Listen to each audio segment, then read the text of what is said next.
भगवंतांचं स्मरण करून आपण आजचा वर्ग सुरू करूया. ये ब्राह्मणः वेदगु सब्बधम्मे ते मे नमो ते समं पालयन्तु नमस्तु बुद्धानं नमस्तु बोधिया नमो विमुक्तानं नमो विमुक्तिया महाकारुणिको नाथो हिताय सब्बपानिनं पुरैत्वा पारमी सब्बापत्तो संबोधिमुत्तमं प्रेतेन सत्यवज्रेन होतु ते जयमंगल. साधु. आजच्या वर्गामध्ये उपस्थित सर्वच उपासक आणि उपासिका यांचं मनपूर्वक स्वागत आहे.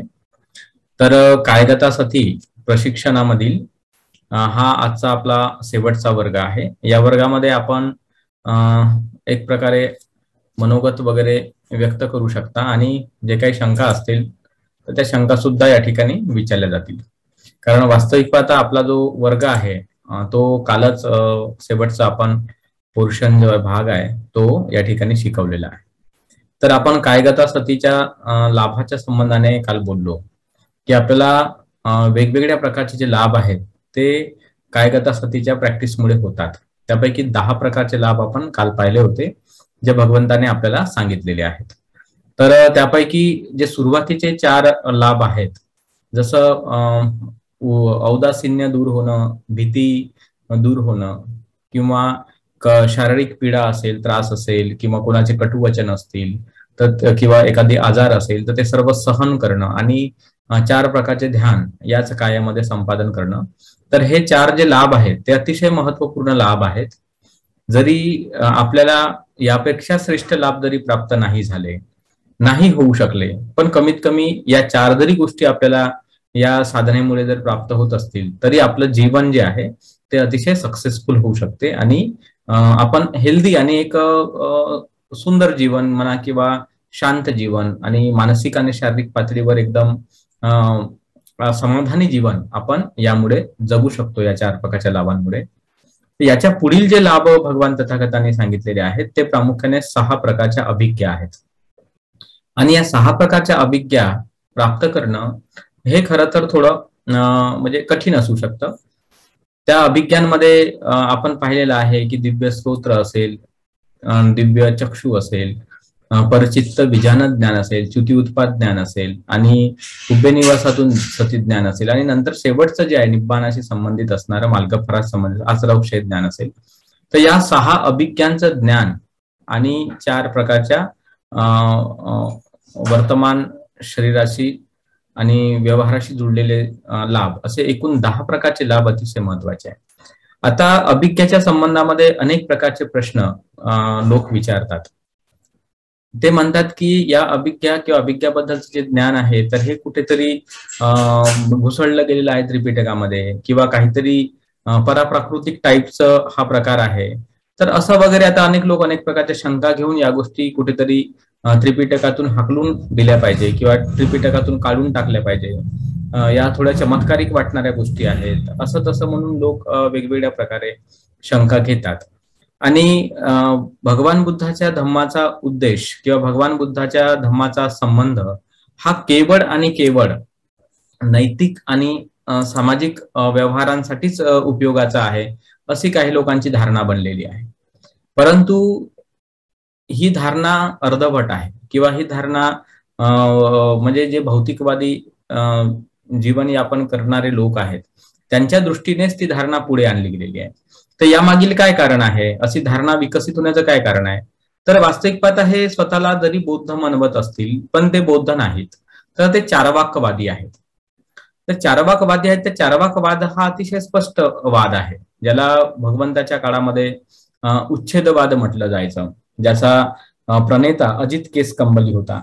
तर ही जी परंपरा ही पुढेही चालली आणि या शिकवणुकीमध्ये काय सांगितलेलं आहे की मनुष्य जीवन जगण्यासाठी अर्थ आणि काम या 2 गोष्टी महत्वाच्या आहेत. आपल्याला हवी तेवढी संपत्ती आपण कमवावी आणि त्या संपत्तीच्या माध्यमाने जेवढे आपले कामभोग आहेत, म्हणजे डोळ्यांना प्रिय वाटणारे रूप असतील, कानाला प्रिय वाटणारे शब्द असतील, नाकाला प्रिय वाटणारी गंध असेल, जिभेला प्रिय वाटणारी चव असेल, शरीराला प्रिय वाटणारे स्पर्श असतील, किंवा मनाला प्रिय वाटणारा नॉलेज म्हणा, कल्पना म्हणा, इमॅजिनेशन म्हणा, किंवा अनेक प्रकारच्या अशा गोष्टी आहेत, जसं संगीत आहे, साहित्य आहे. तर अशा अनेक गोष्टी आपण इन्व्हॉल्व्ह राहावं, म्हणजे आपण या पद्धतीने जगलं पाहिजे. पैसा कमवणे, त्या पैशाचा उपयोग आपल्या ज्ञानेंद्रियांना सुखी करणे असा एक दृष्टिकोन चार्वाकाच्या सिद्धांतामध्ये आहे. आणि हे करत असताना मग त्याने धर्म आणि मोक्ष या दोन गोष्टींना नाकारलेलं आहे.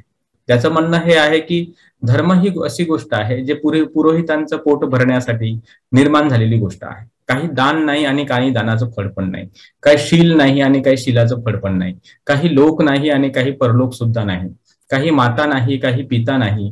तर अशा प्रकारचा हा दृष्टिकोन आहे. आणि असं असल्यामुळे धर्म किंवा इथिक्स या गोष्टींची फारशी काही मनुष्याला गरज नाही बाबा कोणत्या रीतिरिवाजाची. आणि मोक्ष नावाची जी गोष्ट आहे ते त्याला मान्यच नाही आहे. तो म्हणतो की मोक्ष नावाची गोष्ट असत नाही किंवा निब्बाण नावाची गोष्ट असत नाही, कारण व्यक्ती जन्माला आला, आईवडिलांपासून तो जन्माला आला आणि तो मेल्याच्या नंतर ज्या 4 धातूंनी तो बनलेला आहे ते 4 धातूमध्ये विलीन होऊन जातात आणि त्याचे जे काही इंद्रिय आहेत तर ते आसमंतामध्ये विलीन होऊन जातात. तर अशा प्रकारे त्याचा उच्छेद होत असतो. आणि जर त्याचा उच्छेद होत असेल तर कर्म करणारा जो आहे मग तो राहिलाच नाही मृत्यूनंतर, तर फळ कोण भोगेल? अशा प्रकारे त्याने तर्क देऊन मोक्षाची किंवा निर्वाणाची जी संकल्पना आहे तर ती त्याने नाकारलेली आहे. धर्माची संकल्पना पुरोहितांचं पोट भरणारी एक यंत्रणा म्हणून नाकारलेली आहे, धर्मगुरूंचं पोट भरणारी ती एक यंत्रणा म्हणून नाकारलेला आहे. तर अशा पद्धतीचा एक सिद्धांत आहे. आता या सिद्धांतामध्ये त्रुटी काय आहे? या सिद्धांतामध्ये त्रुटी काय आहे? चार्वाकवादाची भुरळ किंवा इहवादाची भुरळ ही संपूर्ण जगाला पडलेली आहे. आणि त्यामध्ये काही आपले भारतामधील बौद्ध लोक म्हणा किंवा बुद्धिमान लोक काही अपवाद आहे तशातला भाग नाही. आणि म्हणून आपण हा विचार लक्षात घेतला पाहिजे की बाबासाहेबांनी बुद्ध आणि त्यांचा धम्म हा ग्रंथ लिहिला, परंतु त्या ग्रंथाच्या प्रस्तावनेमध्ये बाबासाहेब काय म्हणतात? बाबासाहेब म्हणतात की बुद्ध आणि त्यांचा धम्म हे 3 पुस्तकांमधील एक पुस्तक आहे. त्यापैकी एक पुस्तक आहे revolution and counter revolution in ancient India, की प्राचीन भारतातील क्रांती आणि प्रतिक्रांती हा ग्रंथ अभ्यासला पाहिजे म्हणतात बाबासाहेब. आता ऍक्च्युली त्या ग्रंथामधील बरेचसे प्रकरण हे अपूर्ण आहेत, ते बाबासाहेबांना कंप्लीट नाही करता आले, परंतु जेवढाही ग्रंथ तो अवेलेबल आहे तेवढा आपल्यासाठी उपयोगाचाच आहे. मग याच्यामध्ये पोस्ट बुद्धिझमशी रिलेटेड गोष्टी सांगितल्या गेलेल्या आहेत. मग पोस्ट बुद्धिझम काय आहे?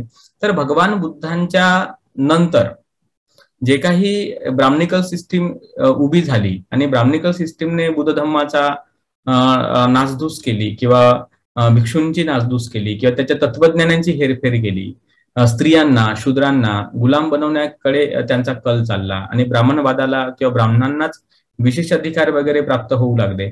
तर याचा एक जो इतिहास आहे तो त्या ग्रंथामध्ये थोडक्यात मांडण्याचा प्रयत्न केलेला आहे. त्यासाठी बाबासाहेबांनी द अनटचेबल्स नावाचं एक पुस्तक लिहिलं की जेणेकरून त्याबद्दल समजता यावं. हु वेर शूद्राज नावाचं पुस्तक लिहिलं, त्यामधूनही काही गोष्टी समजता याव्यात. आणि क्रांती आणि प्रतिक्रांती, प्राचीन भारतातील क्रांती आणि प्रति हा एक पुस्तक लिहिलं. हे 2 पुस्तक आहेत.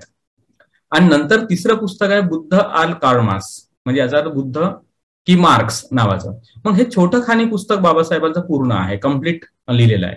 आणि शेवटच्या काळामध्ये धर्मांतरानंतर त्या काळामध्ये बाबासाहेबांनी काठमांडू येथे बुद्ध की कार्ल मार्क्स या विषयावर भाषण सुद्धा दिलं होतं. तर तो विषय आपण कुठेतरी दुर्लक्षतो, म्हणजे आपण त्या विषयाकडे फारसं लक्ष देत नाही की बाबासाहेबांनी बुद्ध आणि त्यांचा धम्म एवढा महान ग्रंथ लिहिला, प्राचीन भारतातील क्रांती प्रतिक्रांती हा एक ग्रंथ लिहिला आणि बुद्ध आणि कार्ल मार्क्स हा एक सुद्धा ग्रंथ लिहिलेला आहे. बरं, बुद्ध आणि कार्ल मार्क्स हा विषय बाबासाहेबांनी बुद्ध आणि त्यांचा धम्म या ग्रंथातही उल्लेख केलेला आहे. स्वतंत्र एक त्याच्यावर पुस्तक लिहिलं, काठमांडूला त्याच्यावर एक भाषण दिलं आणि जे 1956चं धर्मदीक्षेच्या वेळेचं जे भाषण आहे त्याच्यामध्येही मार्क्सच्या विचारांबद्दल बाबासाहेब बोलले. मग बाबासाहेबांनी या गोष्टीला एवढं महत्व का दिलं? काय कारण असेल एवढं महत्व द्यायचं? या मागील कारण स्पष्ट आहे की मार्क्सवाद जो आहे तो आधुनिक काळामधील उच्छेदवाद आहे, आधुनिक काळामधील तो भौतिकवाद आहे, आधुनिक काळामधील तो इहवाद आहे. आणि या वादामध्ये त्यांचं म्हणणं आहे की धर्म मनुष्याला गरजेची गोष्ट नाही, धर्म ही एक प्रकारे अफूची गोडी आहे. आणि असं असल्यामुळे त्यांचं म्हणणं हे आहे की मनुष्याने आर्थिक सुबत्ता जी आहे ती संपादन करावी आणि आर्थिक सुबत्तेमुळे त्यांना जे लाभ होतात ते लाभ त्यांनी प्राप्त करावेत. म्हणून बाबासाहेब म्हणतात की एखाद्या मार्क्सवादी व्यक्तीला जेवणामध्ये पाव भेटलं, लोणी भेटलं, एखादी कोंबडीची टांग भेटली आणि त्याला दिवसभरामध्ये एखाद्या पिक्चर किंवा मूवीज जर पाहायला भेटलं, त्यांचं तत्वज्ञान समाप्त होते म्हणतात. म्हणजे बाबासाहेब म्हणतात की जनावर आणि माणसामध्ये फरक आहे. जनावराला वैरण भेटली, खाद्य भेटलं, जनावर संतुष्ट होते, पण मनुष्याचं तसं नाही. मनुष्याला मन आहे आणि मन हे सुसंस्कृत बनलं पाहिजे, हे बाबासाहेबांचं ध्येय आहे. मन हे सुसंस्कृत बनलं पाहिजे, असं बाबासाहेबांचं ध्येय आहे. आणि असं असल्यामुळे बाबासाहेब म्हणतात की माझा पिंड धार्मिक आहे आणि धर्माची मनुष्याला गरज आहे, कारण धर्मामुळे मन सुसंस्कृत बनते. मग कोणत्याही धर्मामुळे मन सुसंस्कृत बनत नाही. आता जगभरामध्ये बरेच धर्म आहेत. यहुदी धर्म आहे, ख्रिश्चन धर्म आहे, मुस्लिम धर्म आहे, शीख धर्म आहे, जैन धर्म आहे, पारशी धर्म आहे, किंवा अन्य अनेक प्रकारचे धर्म जगात आहेत. पण बाबासाहेबांनी पाहिलं की त्या धर्मांमुळे माणसाचं मन सुसंस्कृत नाही बनत. होऊ शकते त्या धर्माचे विशिष्ट रीतिरिवाज आहेत आणि ते रीतिरिवाज पालन करता येऊ शकतील, त्याच्याबद्दल वाद नाही, परंतु त्या रीतिरिवाजाचं पालन केल्यामुळे माणसाचं मन संस्कृत बनेलच बाबा, असं काही नाही. आणि म्हणून मग धम्म असा एकमेव आहे बुद्धाचा, जो मानवी मनाला सुसंस्कृत बनवतो. कारण या धम्मामध्ये ध्यान शिकवलेलं आहे, शील शिकवलेलं आहे, समाधी शिकवलेली आहे, प्रज्ञा शिकवलेली आहे, अशा उत्तम गोष्टी या धम्मात शिकवलेल्या आहेत. हा एक महत्वाचा विषय आहे. तर आपल्याला हे गोष्ट या ठिकाणी लक्षात घ्यायचं आहे. मी हे एवढं थोडंसं सांगितलं, याच्या मागे कारण हे आहे की उच्छेदवाद आपण जेव्हा पाहतो तर त्या उच्छेदवादामध्ये कमतरता काय होती? उच्छेदवादामध्ये कमतरता काय होती? तर कमतरता होती काय, उच्छेदवादामध्ये इथिक्स नाहीत. इथिक्सवर फारसं काही शिकवलं गेलेलं नाही, आणि इथिक्सवर फारसं काही शिकवलं गेलेलं नाही म्हणून चार्वाकाने त्यावेळेस सिद्धांत मांडला होता की दंड संहिता असली पाहिजे. त्याने कोणता सिद्धांत मांडला की दंड संहिता असली पाहिजे. मग दंड संहिता असली पाहिजे म्हणजे एक प्रकारचा राष्ट्रीय कायदा असला पाहिजे, ज्या कायद्याचं पालन जनतेकडून राजाने करवून घेतलं पाहिजे. हा सिद्धांत त्याने मांडला. कशामुळे हा सिद्धांत मांडला? कारण व्यक्ती पैसा कमवेल आणि व्यक्ती त्या पैशामुळे वेगवेगळ्या प्रकारचे कामभोग प्राप्त करेल, पण कामभोग प्राप्त करत असताना कलह होण्याची शक्यता आहे. कारण एखादी वस्तू, एखादी व्यक्ती, एखादी सेवा एकापेक्षा जास्त माणसांना आवडू शकते आणि एकापेक्षा जास्त माणसांना हवी असू शकते, आणि जर ते त्यांना नाही भेटले ते त्यांच्या बलाचा उपयोग करतील आणि त्याच्यामुळे समाजामध्ये कलह निर्माण होईल, समाजामध्ये स्त्रियांच्या बाबतीमध्ये अत्याचार निर्माण होईल. कारण एखाद्याला दोन माणसाला एकच स्त्री आवडत असेल तर त्यावेळेस त्या स्त्रीला प्राप्त करण्यासाठी लोक काहीही करू शकतात. तर अशा प्रकारे प्रॉब्लेम्स येतील, आणि त्याच्यामुळे मग त्याने काय केलं की आपल्या काही भावनांवर किंवा आपल्या काही इच्छांवर कंट्रोल ठेवता यावं म्हणून त्याने कायद्याच्या बाबतीमध्ये विचार मांडला, आणि म्हणून तो कायद्याचा जो विचार आहे तो अशा प्रकारे प्रचलित झाला. मग बाबासाहेब आंबेडकरांना कायद्याचा विचार मान्य होता का? स्वतः आपण पाहतो बाबासाहेब कायदेमंत्री होते, स्वतः आपण पाहतो बाबासाहेबांनी संविधान पण लिहिलेलं आहे. मग असं असून सुद्धा बाबासाहेबांनी बुद्धाल कार्ल मार्क्स या ग्रंथामध्ये कायद्याचं राज्य किंवा गव्हर्नन्स ऑफ लॉ का ऍक्सेप्ट केला नाही? बाबासाहेबांनी गव्हर्नन्स ऑफ रायटियसनेस किंवा नैतिकतेचं राज्य असावं असं का म्हटलेलं आहे? याच्यावर आपलं चिंतन व्हायला पाहिजे. कारण कायदा कितीही जरी चांगला असेल, बाबासाहेब म्हणतात, पण तो राबवणारा जर लोक चांगले नसतील तर तो कायदा काही कामाचा राहत नाही. तो कायदा पक्षपातीपणाचा एक भाग बनतो. आणि ज्याचं आता जसं आपण आपल्या भारताचा राजकारण पाहतो की बहुसंख्य लोकांचीच हुकुमशाही आपल्याला दिसून पडते. जे लोक अल्पसंख्याक आहेत, गरीब असतील किंवा धर्माने अल्पसंख्याक असतील, जातीने अल्पसंख्याक असतील, त्यांच्यावर अत्याचार करण्याचीच भूमिका बहुसंख्य लोक घेताना आपल्याला दिसतात. मग कायदा तर आहे ना चांगला, 17व्या कलमाने अस्पृश्यता नष्ट केली गेलेली आहे, किंवा मुस्लिमांना अल्पसंख्याकाच्या अंतर्गत काय हक्क अधिकार दिले गेलेले आहेत. तर अशा कायदे आहेत अल्पसंख्याकाच्या स्त्रियांच्या सुरक्षेच्या बाबतीमध्ये, परंतु शासन करणारे जर लोक त्या कायद्यांना धाब्यावर बसवत असतील, त्याच्यामध्ये जर कृत्या काढत असतील, तर या लोकांचं भलं होणं शक्य नाही. तर हे बाबासाहेबांना माहित होतं. कायद्याच्या राज्यामध्ये असं होते, कायदे कितीही चांगले बनवा, कायदे बदलवले जाऊ शकतात, कायदे कितीही चांगले बनला ते तोडले जाऊ शकतात. म्हणून बाबासाहेब म्हणतात की मनुष्याचं मन हे नैतिक बनलं पाहिजे. त्याने नीतीचं पालन हे स्वतःच्या इच्छेने केलं पाहिजे, आणि नीतीचं पालन तो स्वतःच्या इच्छेने तेव्हा करेल जेव्हा त्याचं मन संयमामध्ये असेल, कंट्रोलमध्ये असेल, जेव्हा त्याला चांगलं वाईट कळेल, चांगलं वाईट समजेल, ही बुद्धी त्याच्याकडे जेव्हा असेल तर ते त्याला नैतिकतेचं पालन करणं शक्य आहे. आणि त्याच्यासाठी बाबासाहेब सांगतात की धम्माचा प्रचार आणि प्रसार मोठ्या प्रमाणात झाला पाहिजे. जेवढा जास्त बुद्धाचा धम्म पसरेल, बुद्धाच्या धम्मातल्या टेक्निक्स पसरतील, तेवढं व्यक्ती नैतिक बनेल, आणि नैतिक बनल्यानंतर त्याचे व्यवहार जे आहेत ते चांगले बनतील. तर इतकी मोठी संकल्पना बाबासाहेबांनी विकसित केली किंवा जगाला सांगण्याचा प्रयत्न केला, पण तेवढ्या गांभीर्याने आपण बाबासाहेबांचा तो विचार समजून घेत नाही. आपण एकच उदो करतो, संविधान संविधान म्हणून, पण संविधान या 50 वर्षामध्ये डिफेस्ड अँड डिफाईल झालेलं आहे हे आपण पाहत नाही. नानी पालखीवाला जे न्यायाधीश होते त्यांनी एक पुस्तक लिहिलं आहे, अवर कॉन्स्टिट्यूशन डिफेस्ड अँड डिफाईल्ड. ते पुस्तक तुम्ही वाचलं पाहिजे. त्या पुस्तकामध्ये त्यांनी सांगितलेलं आहे की कशा प्रकारे संविधानातील कायदे वेळोवेळी बदलले गेले, आणि वेळोवेळी बदलल्यामुळे त्याचा जो मूलभूत ढाचा प्रेएम्बलमध्ये जर तसाच असला तरी पण आंतरिक बऱ्याचशा गोष्टी बदलल्यामुळे त्याची ती सुरुवातीची जी एक गोष्ट होती ती त्याच्यामध्ये राहिलेली नाही असं तो माणूस त्या ठिकाणी सांगतो. आता आपला तेवढा कायद्याचा अभ्यास नाही किंवा आपण न्यायाधीश नाही, पण न्यायाधीश माणसाने लिहिलेलं ते पुस्तक आहे जे अतिशय महत्वाचं पुस्तक आहे, तर ते आपण अभ्यासू शकता, वाचू शकता. तर सांगायचं तात्पर्य काय आहे? सांगायचं तात्पर्य हे आहे की आपण इहवादी बनून, भौतिकवादी बनून बुद्धाचं नाव जरी पुढं करतो, परंतु ऍक्च्युली आपण उच्छेदवादी बनतो. आणि उच्छेदवादी दृष्टिकोन ठेवल्यानंतर धम्मामध्ये किंवा सूत्रांमध्ये जे काही अभिज्ञाचं ज्ञान सांगितलेलं आहे, तर त्या अभिज्ञेच्या ज्ञानाला आपण धाब्यावर बसवतो. आपल्याला वाटतं की हे कोणीतरी घुसळलेलं आहे ना, असं काही शक्य नाही. आणि अशा प्रकारे आपली मग खेडी राहते आणि आपण फक्त बुद्धाचा तोच विचार सांगतो, तेवढाच विचार सांगतो जो जनरली शीलाशी संबंधित आहे किंवा चारित्र्याशी संबंधित आहे, आणि तेवढाच जिकडे तिकडे पसरवत राहतो सारखा सारखा सारखा सारखा. तुम्ही कोणाची भाषणं ऐका, भिक्षू लोकांची म्हणा किंवा घरगृहस्थीतल्या लोकांची म्हणा, तुम्ही त्यांच्या भाषणांमध्ये पाहाल की त्यांच्या भाषणामध्ये एक तर दानाबद्दल सांगितलेलं आहे किंवा शीलाबद्दल सांगितलेलं आहे, किंवा कोणत्या ठिकाणी कशी बांधकामं करणं गरजेचं आहे हे सांगितलेलं आहे, किंवा नोकऱ्या पाण्या किंवा बाकीच्या ज्या भौतिक गोष्टी त्या सांगितलेल्या आहेत. पण ते कधीही आपल्यामध्ये जो स्पिरिच्युअल डेव्हलपमेंट व्हावा असं बाबासाहेबांना वाटत होतं, की मानवी मन सुसंस्कृत बनावं असं जे बाबासाहेबांना वाटत होतं, आणि ते मानवी मन सुसंस्कृत बनल्यानंतर निब्बाण प्राप्त करणे हा धम्म आहे किंवा तृष्णा त्याग हा धम्म आहे, जे बाबासाहेबांनी बुद्धांनी त्या धम्मग्रंथात जे लिहून ठेवलं, तर त्या गोष्टीकडे कोणाचा काही कल नाही. कारण लोकांना वाटते की हे काही कामाच्या गोष्टी नाही. ठीक आहे, आता बुद्धाने धम्ममध्ये आहे बाबा, अभ्यासण्यापुरत्या वर्षाच्या काळात वाचण्यापुरत्या कामाच्या आहेत, पण प्रॅक्टिकली जीवनामध्ये त्या गोष्टींचं काही महत्व नाही असं बहुतांश लोकांना वाटत असल्यामुळे धम्म शिकण्याकडे लोकांचा फारसा कल नाही. बाकीच्या अनेक गोष्टीकडे कल असते, पण धम्म शिकायचं म्हटलं की टाळाटाळ करतात लोक. त्यांना वाटते की आम्ही परित्राण करतो किंवा आम्ही विहाराला दान देतो किंवा आम्ही वर्गण्या वगैरे देऊन जयंत्या बियंत्यांना देतो, तर आमचं धार्मिक कार्य एवढं आहे बाबा, आम्ही एवढं करतो. म्हणजे स्वतःला प्रशिक्षित करणं गरजेचं आहे हा विचार त्यांना पटत नाही किंवा समजत नाही, कारण ते भौतिक सुखामध्ये लीन असतात. आणि मग अशा वेळेस साहित्यामधून, भाषणांमधून भगवान बुद्धाच्या उत्तम आणि श्रेष्ठ गोष्टींची सतत टीका करत राहतात. तर म्हणून अभिज्ञेच्या संबंधाने जे आपण काल पाहिलं लाभांमध्ये, ते अतिशय महत्वाच्या गोष्टी आपण पाहिल्या.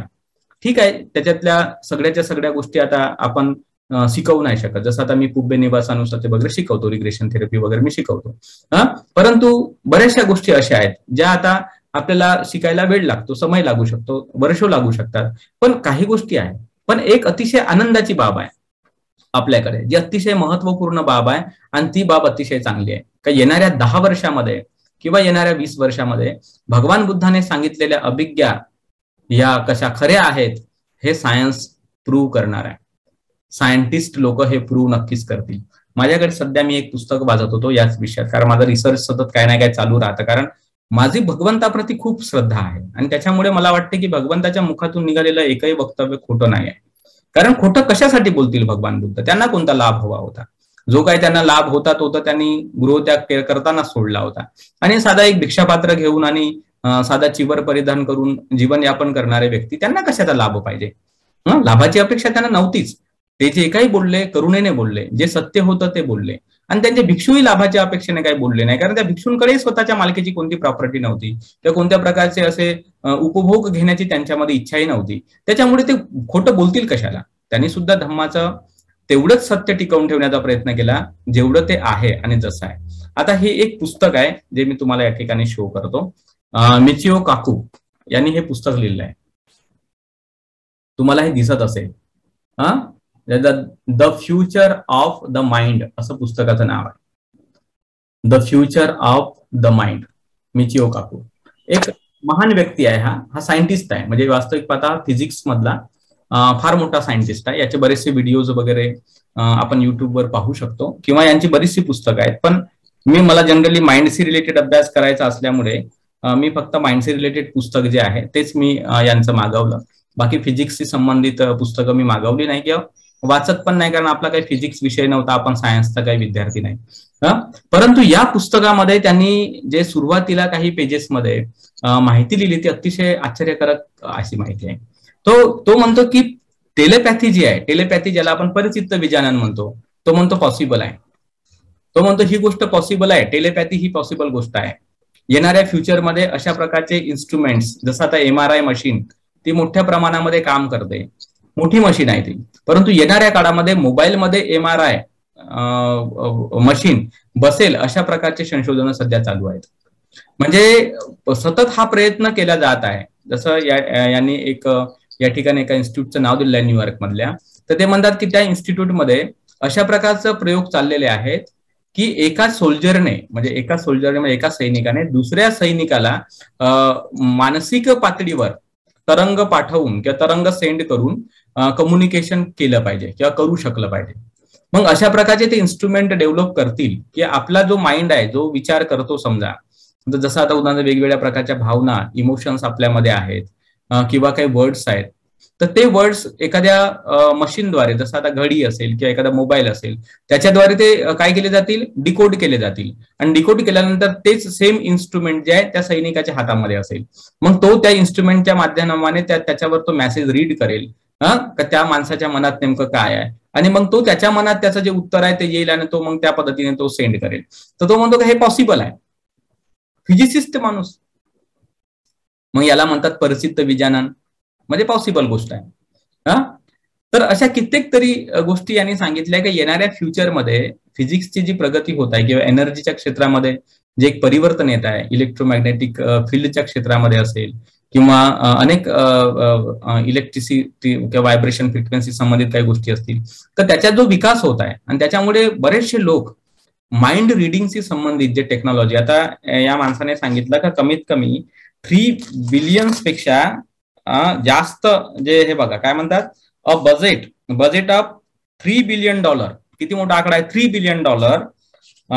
दार्पा म्हणजे हे एका संस्थेचं नाव आहे जे या विषयावर रिसर्च करत आहे.